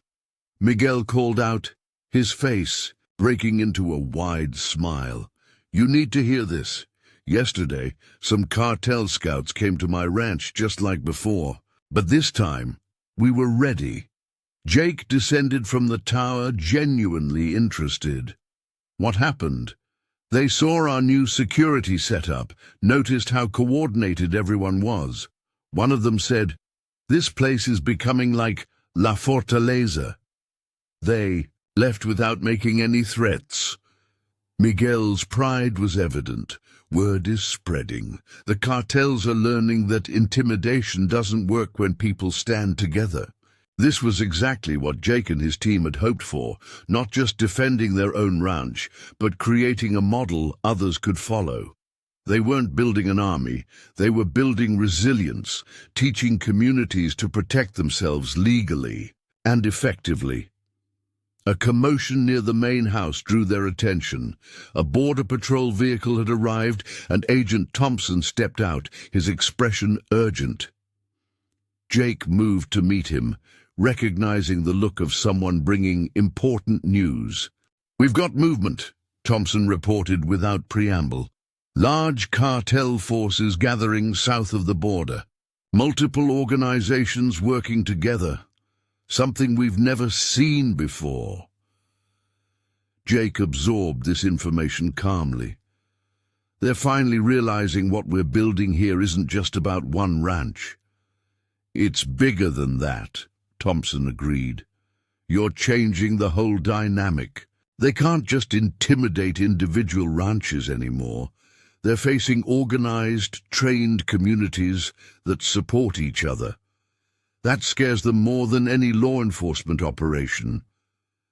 Carlos joined them, bringing up satellite imagery on his tablet. I've been tracking their movements. They're gathering serious forces. Looks like they're planning something big. Let them come, Jake said quietly. We'll be ready. Not just us, but everyone we've trained. Everyone who's part of our network. The words had barely left his mouth when the ranch's alert system activated. Carlos's screens lit up with incoming data from multiple sources. Large convoy crossing the border, he reported, fingers flying over his keyboard. Multiple vehicles, heavily armed. They're not even trying to be subtle anymore. Jake's response was immediate and decisive. Sound the alert. Activate the network. Let's show them what happens when they take on not just one ranch, but an entire community. The response was everything they had trained for. Across the region, ranches and communities began implementing their defense protocols. Information flowed through Carlos's network, allowing coordinated responses and mutual support. Look at this, Sarah said, pointing to her screens. Every ranch in the network is reporting in. They're all ready, all supporting each other. The cartels have never faced anything like this. The cartel forces found themselves facing not just one hardened target, but an entire region that refused to be intimidated. Every move they made was observed, reported, and countered. Their typical tactics of isolation and fear were useless against communities that stood together. They're pulling back, Scout reported from his observation post. Their whole operation is falling apart. They can't handle coordinated resistance on this scale. Jake watched as the cartel forces retreated, their grand offensive crumbling in the face of organized community resistance. But he knew this was more than just another victory. This is what we really built here, he told his team as they gathered in the command center. Not just a fortress, but a symbol. We showed people they don't have to face these threats alone. Doc nodded thoughtfully. In the military, we fought for abstract concepts, freedom, democracy. Here, we're helping people fight for something they can see and touch, their homes, their families, their communities. And we're doing it the right way, Carlos added. Not through violence, but through preparation, coordination, and standing together. As the sun set over Double R Ranch, Jake looked out at the people gathered there, ranchers, farmers, ordinary citizens who had learned to protect themselves and their communities. They weren't soldiers, but they had found their own kind of strength. You know what makes this different from any military operation we ever ran? Jake asked his team.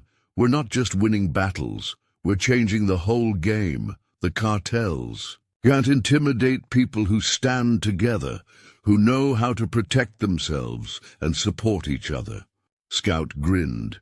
La Fortaleza isn't just our ranch anymore. It's become something bigger, a symbol of what determined people can do when they stand together. A fortress of hope, Sarah agreed, built not with walls and weapons, but with courage, knowledge, and unity. The transformation of Double R Ranch was complete. What had started as 4 veterans defending their home had grown into a movement that was changing the entire border region. They had shown that the warrior spirit could be used not just for fighting, but for building something stronger than any cartel, communities that stood together against intimidation and violence. As darkness fell, Jake gathered his team for a final briefing, but this time they weren't planning defense strategies or combat operations. They were planning for the future, for expanding their network, for helping more communities stand up to intimidation and violence. "We found something worth fighting for," Jake told them. "Not just our ranch, but the idea that ordinary people can stand up to intimidation if they stand together. That's a legacy worth building." The lights of Double R Ranch shone in the darkness, a beacon of hope in a troubled region. La Fortaleza had become more than just a name. It was a symbol of resistance, of community, of the power of determined people standing together against tyranny. And for Jake and his team, it was the mission they had been preparing for all their lives, though they hadn't known it. They had found a way to use their military skills not just for fighting, but for building something lasting. A fortress of hope in a land that desperately needed it. The morning sun cast long shadows across Double R Ranch as Jake reviewed the latest intelligence reports in the command center. The cartel's failed offensive had triggered unprecedented changes along the border. What started as a simple ranch defense had evolved into a regional transformation that none of them had anticipated. "Take a look at this," Sarah said, spreading new satellite imagery across the tactical table. "Every major cartel operation in the region is pulling back.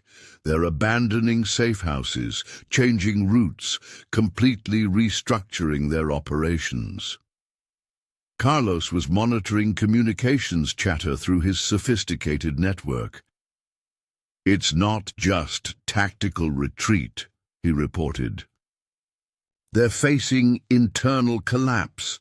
Their foot soldiers are deserting. Their support networks are crumbling. Nobody wants to work for organizations that can't maintain control." A knock at the door interrupted their analysis. Miguel entered, but he wasn't alone. Behind him stood Maria Delgado, a community leader from a small town 30 miles south of the ranch. "You need to hear this," Miguel said, his eyes bright with excitement. "Tell them what happened, Maria." Maria stepped forward, her bearing proud despite her simple clothing. 3 days ago, cartel members came to our town, just like they always did. But this time, we were ready. Everyone in the community had implemented the security measures we learned here. When they tried to intimidate us, they found themselves facing an entire town that stood together. Jake listened intently as Maria described how the cartel members had retreated, confused and frustrated by their inability to intimidate people who had learned to protect themselves and support each other. "But that's not the most important part," Maria continued. "After they left, we received messages from other towns asking how we did it. They want to learn what we learned here. The movement is growing." Scout, who had been monitoring the perimeter, joined them in the command center. "It's not just the local communities," he added. "I've been getting calls from veterans groups across the country. They've heard about what we're doing here. They want to set up similar programs in other border regions." The implications were staggering. What had started as 4 veterans defending their ranch had sparked a revolution in community defense and cooperation. "We're seeing something unprecedented," Sarah explained, pulling up more data on her tablet. "Communities that were once isolated and vulnerable are now connected, supporting each other. The cartels can't use their old tactics of intimidation and division anymore." Doc entered from the medical training facility he'd established, where he'd been teaching emergency response techniques to local healthcare workers. "It's not just about security," he observed.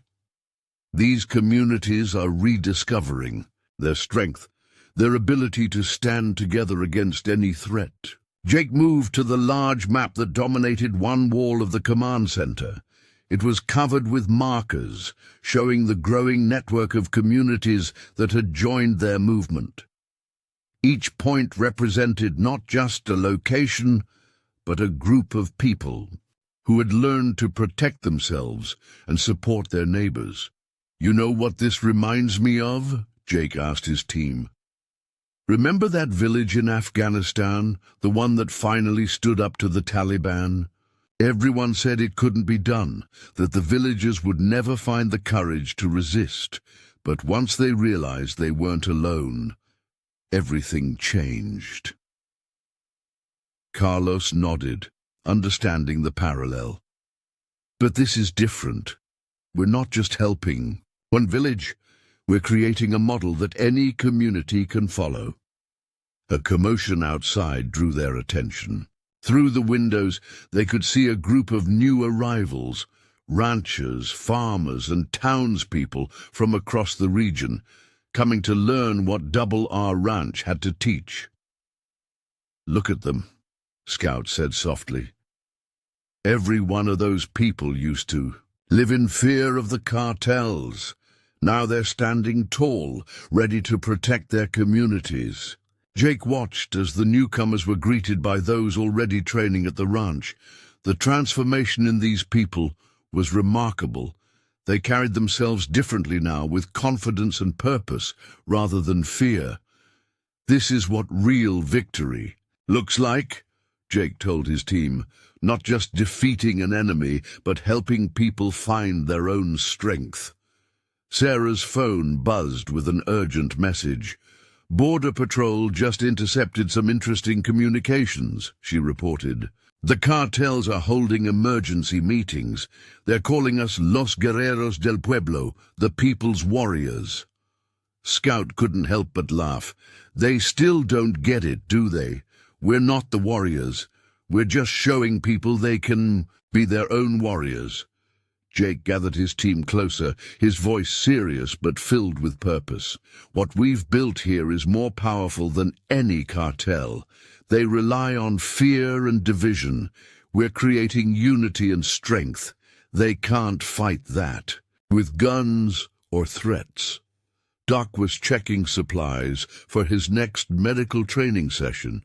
"You know what the real difference is? In the military, we were fighting against something.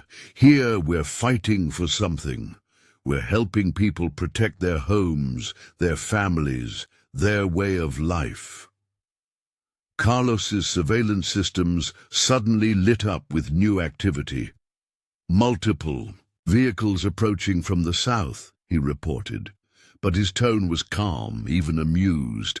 "But look at this. They're not cartel. There are more people coming to learn, coming to join our network." Jake watched through the command center windows as the vehicles approached. Just months ago, such an arrival would have triggered battle stations. Now it brought hope and possibility. "This is what we were meant to do," he told his team. "All our military experience, all our combat skills, they weren't just for fighting wars. They were preparing us to teach others how to protect themselves, how to stand together against those who would prey on them." Maria, who had been quietly observing, spoke up. "You've given us more than just security techniques," she said. "You've shown us that we don't have to be victims, that when communities stand together, no cartel can defeat them." The day continued with more arrivals, more training sessions, more communities joining their network. Jake moved among them, watching as Scout taught surveillance techniques, as Doc trained emergency responders, as Carlos explained their communication systems. As evening approached, Jake called his team together on the ranch's main porch. The setting sun painted the sky in brilliant colors, a fitting backdrop for what they had achieved. "Look at what we've built," he said, gesturing to the busy ranch grounds. Not just a fortress, but a beacon of hope. We're not just four veterans anymore. We're part of something bigger, a movement that's changing the entire border region. Scout nodded, understanding. We're showing people that the warrior spirit isn't just about fighting. It's about protecting what matters, about standing together against those who would destroy it. And about building something stronger than any cartel, Carlos added. A network of communities that support each other, that won't be intimidated or divided. As darkness fell over Double R Ranch, the lights came on across the property, illuminating the training areas where people continued to learn and practice. The ranch had become more than just a defensive position. It was a symbol of resistance, a center of hope. Jake looked at his team, these men who had fought beside him in war and now fought beside him for something even more important. They had found their true calling not in combat, but in teaching others to protect themselves, in helping communities find their strength. The cartels thought they could silence us with force, Jake said quietly. Instead, we've shown people their power is an illusion. Real strength comes from communities standing together, from people protecting each other. The transformation of Double R Ranch was complete, but their mission was just beginning. They had created something the cartels couldn't defeat, not with guns or threats or violence. They had created hope, unity, and the knowledge that when people stand together, they cannot be defeated. La Fortaleza had become more than just a name. It was a promise to all who sought to protect their homes and communities, that they were not alone, that they could learn to defend themselves, that together they were stronger than any threat. And for Jake and his team, it was the fulfillment of everything they had learned in war, used now not for destruction, but for building something lasting. A fortress of hope in a troubled land, a beacon of resistance that would continue to grow and spread, changing lives and communities for generations to come. The calm morning at Double R Ranch was shattered by an urgent call from Agent Thompson. His voice crackled through the secure line in the command center, tight with tension. "We've got a situation," he reported. "El Coyote's been found dead in Mexico. Intelligence suggests someone more dangerous is taking control of the cartels, a former Special Forces commander named Victor Petrov. He's already called a meeting of all major cartel leaders." Jake exchanged glances with his team. This was a new kind of threat, not just a cartel leader, but someone with professional military training and experience. "There's more," Thompson continued. "Petrov's not just seeking control of the cartels. He's targeting La Fortaleza specifically. Says he'll prove that your success was just luck, that trained military professionals can break any defense." Carlos was already pulling up information on their new adversary. Victor Petrov, former Spetsnaz commander, served in Chechnya, Syria, known for complex coordinated operations. This isn't just another cartel thug. He's the real deal. "Good," Scout said, checking his rifle. "I was getting bored with amateurs." Sarah burst into the command center, her tablet displaying fresh satellite imagery. Multiple convoys moving north from Mexico. They're better organized than anything we've seen before. Professional military formations, proper security protocols. Jake studied the images carefully. Petrov was indeed running this like a military operation, not a cartel raid. The convoys moved with precision, maintaining proper intervals and security cordons. He's not just coming for us, Jake realized. He's going to try to destroy everything we've built, all the communities we've helped, all the networks we've created. "Let him try," Doc said firmly. "Those communities aren't helpless anymore. They know how to defend themselves, how to work together. Jake moved to the tactical map, his mind already formulating plans. Carlos, alert the network. Every community needs to be ready, but we're not going to just sit and wait for Petrov's attack. What are you thinking, boss? Scout asked, recognizing the look in Jake's eyes. Petrov expects us to act like defenders, to huddle behind our walls and wait for his assault. That's exactly what we're not going to do. We're taking the fight to him. The team gathered around as Jake outlined his plan. It was audacious, perhaps even crazy, but they had pulled off crazier missions before. Petrov thinks he's the only one who knows how to run a professional military operation, Jake explained. Let's show him what real veterans can do when they're fighting for something they believe in. The plan came together quickly. Every member of their network had a role to play, not just in defense, but in a coordinated operation that would turn Petrov's own tactical approach against him. Sarah's intelligence contacts provided crucial details about Petrov's operation. He's established his command center here. She pointed to a location just south of the border.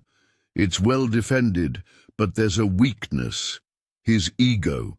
He's so confident in his military superiority that he's overlooking basic security protocols. Classic commander's arrogance, Scout observed. Seen it before in professionals who think they're invincible. They forget the basics.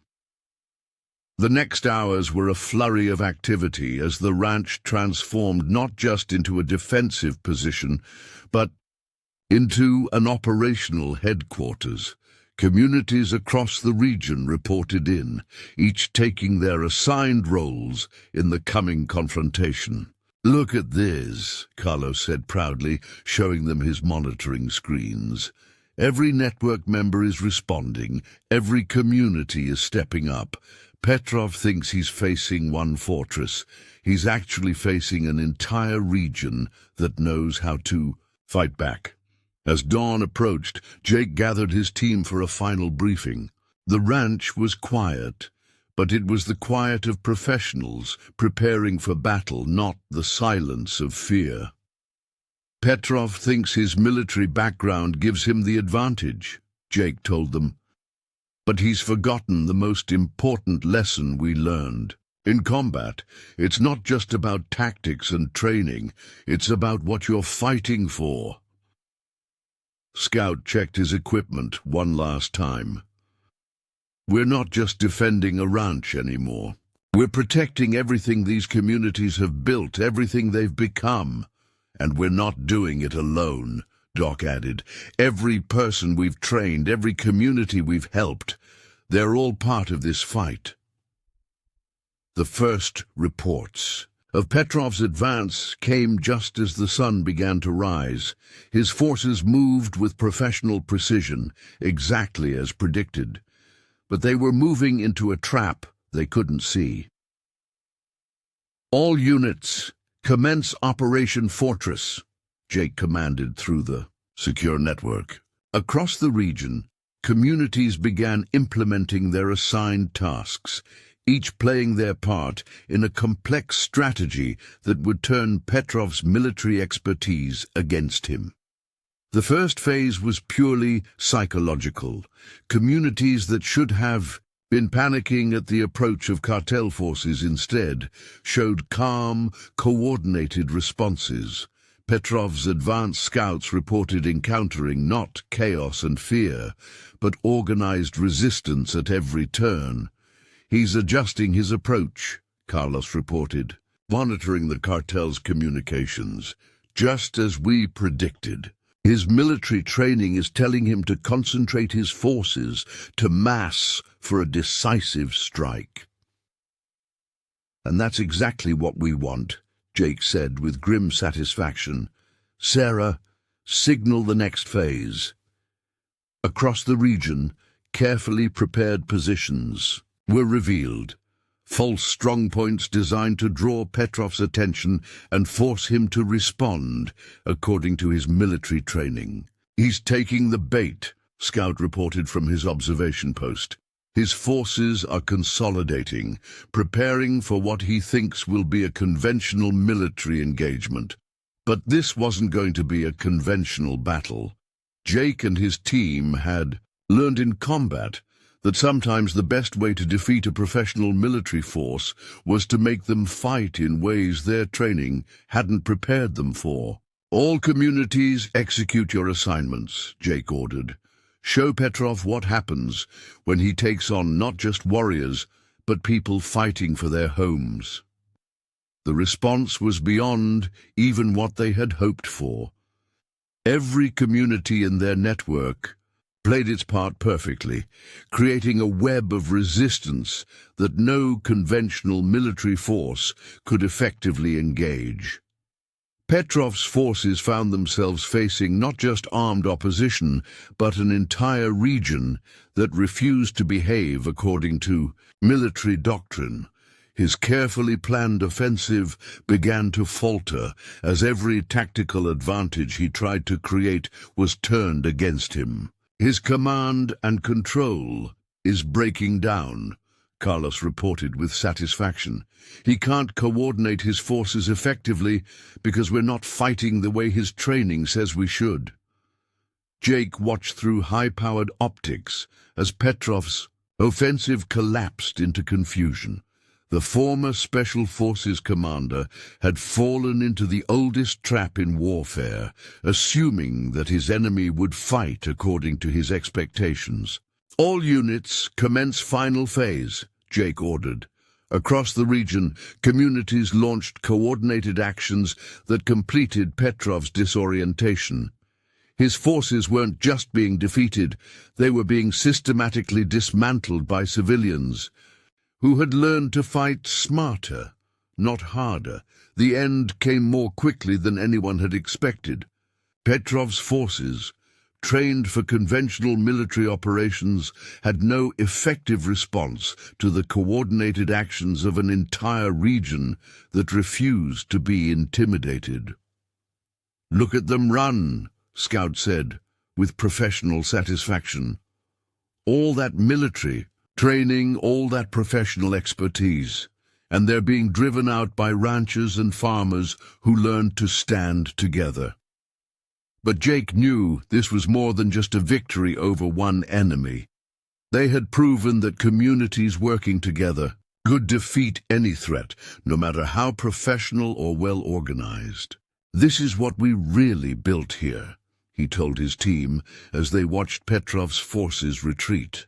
"Not just a fortress, but a new way of thinking. We showed people that they don't have to be professional soldiers to protect what's theirs. They just need to stand together to support each other." The sun was setting over Double R Ranch as the last reports came in.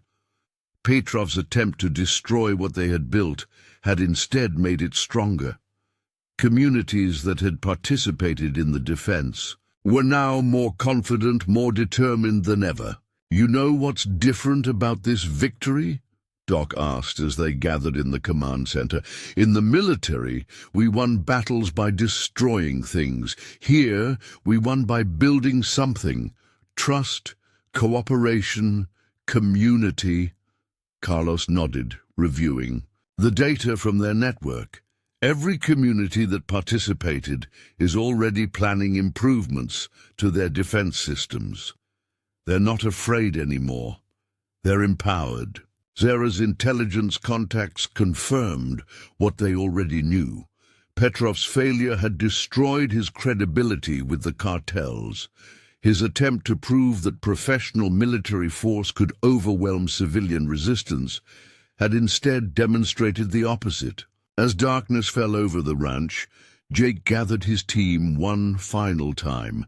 They were tired but satisfied, knowing they had achieved something remarkable. "We fought a lot of battles in our military careers," Jake said quietly. "But this was different. We didn't just defeat an enemy. We help people find their strength, their ability to stand together against any threat." Scout grinned, cleaning his rifle with practiced ease. La Fortaleza isn't just a place anymore. It's an idea that can't be defeated. The idea that ordinary people standing together can protect themselves from any enemy. The lights of Double R Ranch shone in the darkness, a beacon of hope in a troubled region.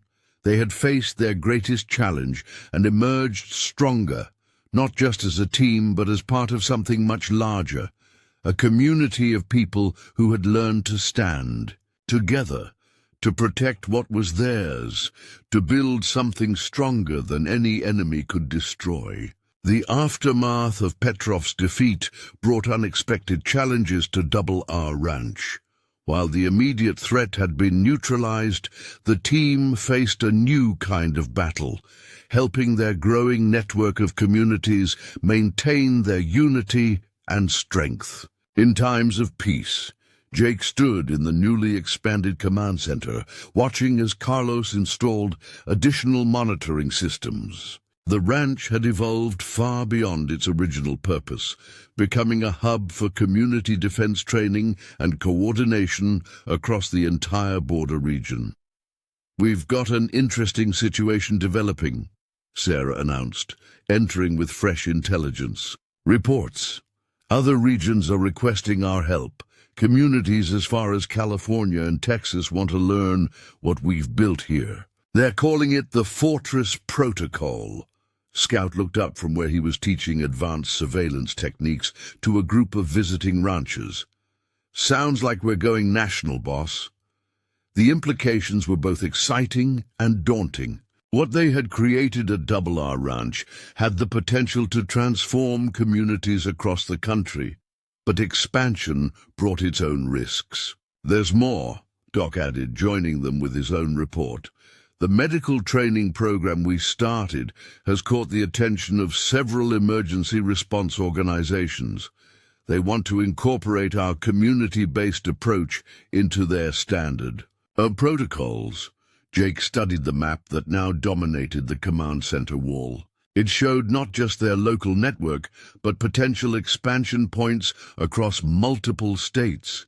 Each marker represented a community asking for help in building their own version of La Fortaleza. "We need to do this right," Jake said thoughtfully. "What we've built here isn't just about security systems or tactical training.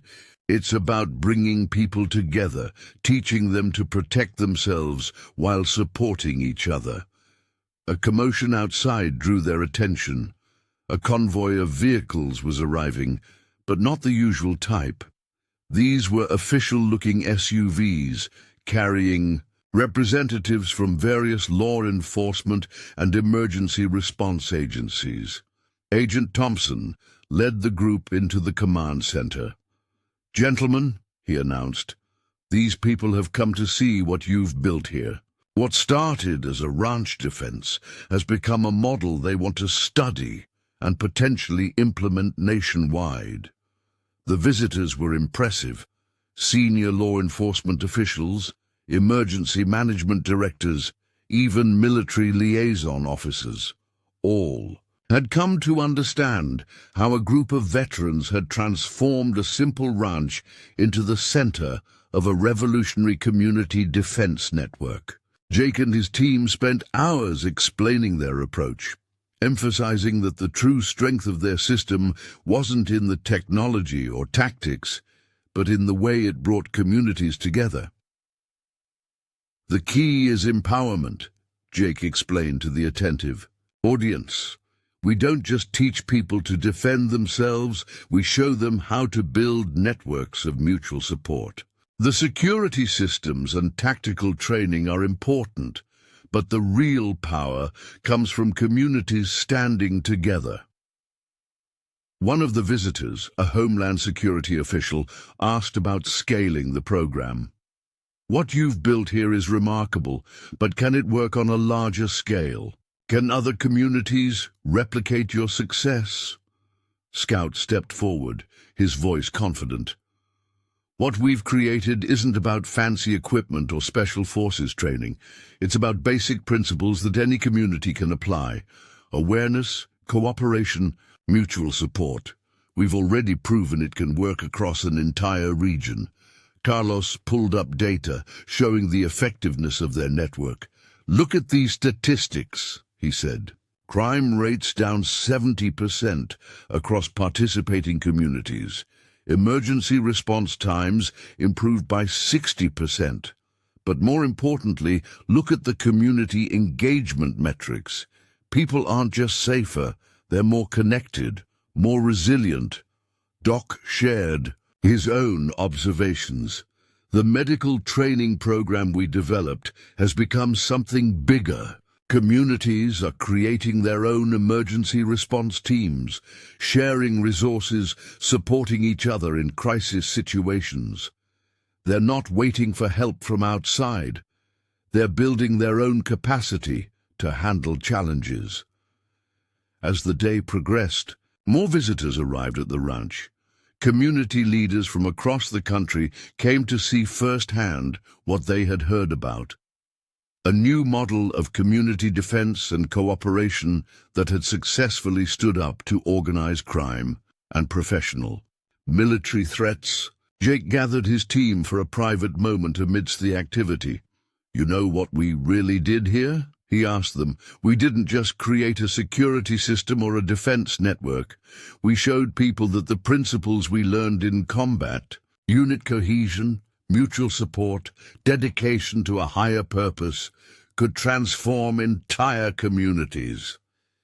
Scout nodded, understanding. "In the military, we were part of something bigger than ourselves. Now we're helping others find that same sense of purpose and connection." Sarah brought more reports showing the expanding influence of their model. Communities that implement the Fortress Protocol aren't just becoming safer, they're becoming stronger in every way. Local economies are improving, social connections are strengthening, people are more engaged in civic life.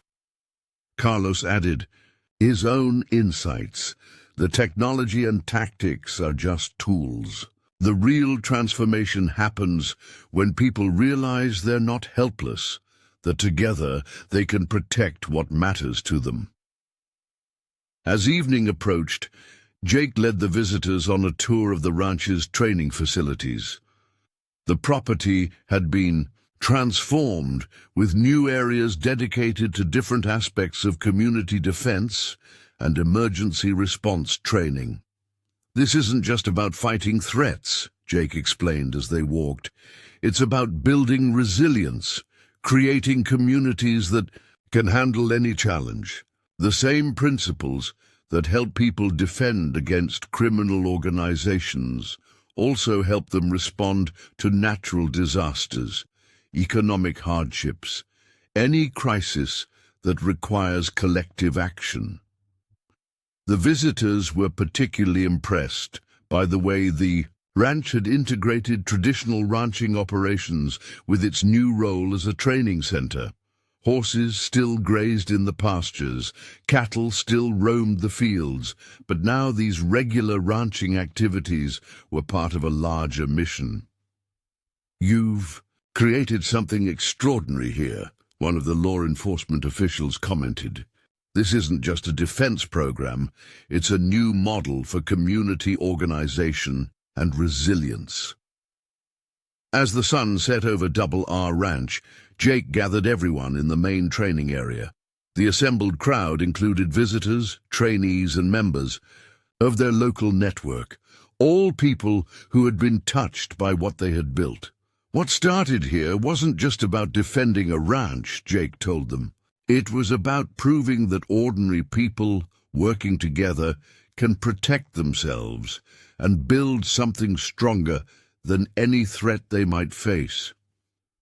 The Fortress Protocol isn't just a security system, it's a way of bringing people together, of building communities that stand together in the face of any challenge. Scout added his own thoughts. In the military, we learned that the strongest unit isn't the one with the best weapons or the most training. It's the one where everyone is committed to supporting each other, to achieving something bigger than themselves. Doc spoke about the human element of their success. The medical training we provide isn't just about handling emergencies. It's about showing people they can take care of each other, that they don't have to wait for help from outside. Carlos explained how their technology supported but didn't replace human connections. The surveillance systems and communication networks are important tools, but they're not what makes this work. What makes it work is people deciding to stand together, to support each other, to build something stronger than any individual could create alone. As darkness fell over the ranch, the visitors began to depart, each carrying with them a new understanding of what community defense and resilience could mean. But for Jake and his team, the day's events had reinforced the importance of their mission. We're not just teaching tactics or installing security systems, Jake told his team as they gathered in the command center. We're showing people that the principles we learned in combat, loyalty, dedication, mutual support, can transform entire communities. That's a legacy worth building. The lights of R Ranch shone in the darkness, a beacon of hope and possibility. What had started as 4 veterans defending their home had grown into something that could transform communities across the nation. They had created not just a fortress, but a model for building stronger, more resilient communities everywhere. And for Jake and his team, it was the fulfillment of everything they had learned in their military service, used now not for war, but for building something lasting, a legacy of strength, unity, and hope that would continue to grow and spread, changing lives and communities for generations to come. 6 months after the defeat of Petrov and the national recognition of the Fortress Protocol, R Ranch hosted a gathering unlike any other. Representatives from over 200 communities across the country had come to celebrate what had become known as the Fortress Revolution, a movement that had transformed not just border security, but the very nature of community resilience. Jake stood on the main stage they'd erected in the ranch's central training area, looking out at the assembled crowd. Among them were faces he recognized from their earliest days: Miguel, Maria, and countless others who had been part of their original network. But there were also new faces, leaders from communities as far away as Maine and Florida, all of whom had implemented their own versions of the Fortress Protocol. "A year ago," Jake began, his voice carrying across the gathered crowd, "this was just a ranch where 4 veterans tried to build a new life. Today, it's the birthplace of a movement that's changing the nation. But the real story isn't about us. It's about all of you, about what happens when communities decide to stand together." Scout, positioned at his usual observation post, out of habit, watched through his scope as more vehicles approached the ranch. But these weren't threats. They were more visitors, more communities coming to join what they'd built. "You know what's amazing?" Scout radioed to Jake. "Every single vehicle approaching has the Fortress Protocol emblem. These aren't just visitors, they're part of what we created." Doc had set up an expanded medical training facility where he was demonstrating advanced emergency response techniques to a group of healthcare workers.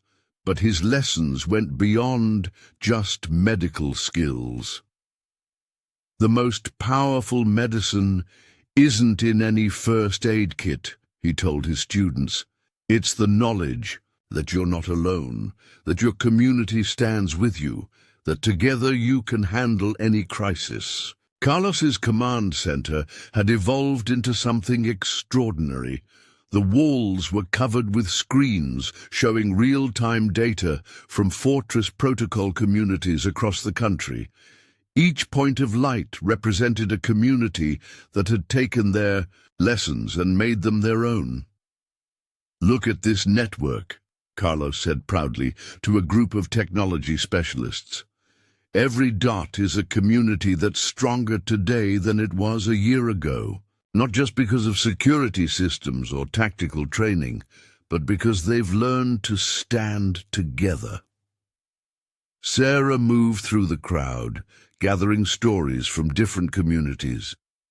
Each one had taken the basic principles they'd developed at Double R Ranch and adapted them to their own needs, creating something unique but connected to the larger movement. In Maine, they're using the protocol to coordinate fishing communities against illegal operations, she reported. In Florida, they're applying it to hurricane preparedness. Each community has made it their own, but the core remains the same. People standing together, supporting each other. A special demonstration area had been set up to show how different communities had adapted the Fortress Protocol. One display showed how urban neighborhoods had modified their security systems for city environments. Another demonstrated how rural communities had integrated farming operations with community defense. "The principles work anywhere," Jake explained to a group of interested observers, "because they're not about specific tactics or technology. They're about building connections, creating networks of mutual support, showing people they're stronger together than alone." The afternoon brought a series of presentations from community leaders, each sharing how the Fortress Protocol had transformed their homes. A small-town mayor from Texas described how their crime rate had dropped to near zero. A tribal leader from Arizona explained how they'd adapted the protocol to protect sacred lands while strengthening traditional community bonds. But the most powerful moments came from ordinary people sharing their stories. A grandmother from New Mexico described how her community had driven out drug dealers, not through violence, but through coordinated action and mutual support. A young farmer from California explained how their agricultural cooperative had used the protocol to protect against corporate takeovers. As the sun began to set, Jake gathered his team for a private moment amidst the celebration. They stood together on the ranch's highest point, looking out over the gathered communities. "Remember our first night here?" Jake asked. "When we were just 4 veterans trying to build something new? Look at what it's become." Scout lowered his ever-present rifle. "We fought in wars across the world, but this is the first time I feel like we've truly won something lasting." Doc nodded, understanding.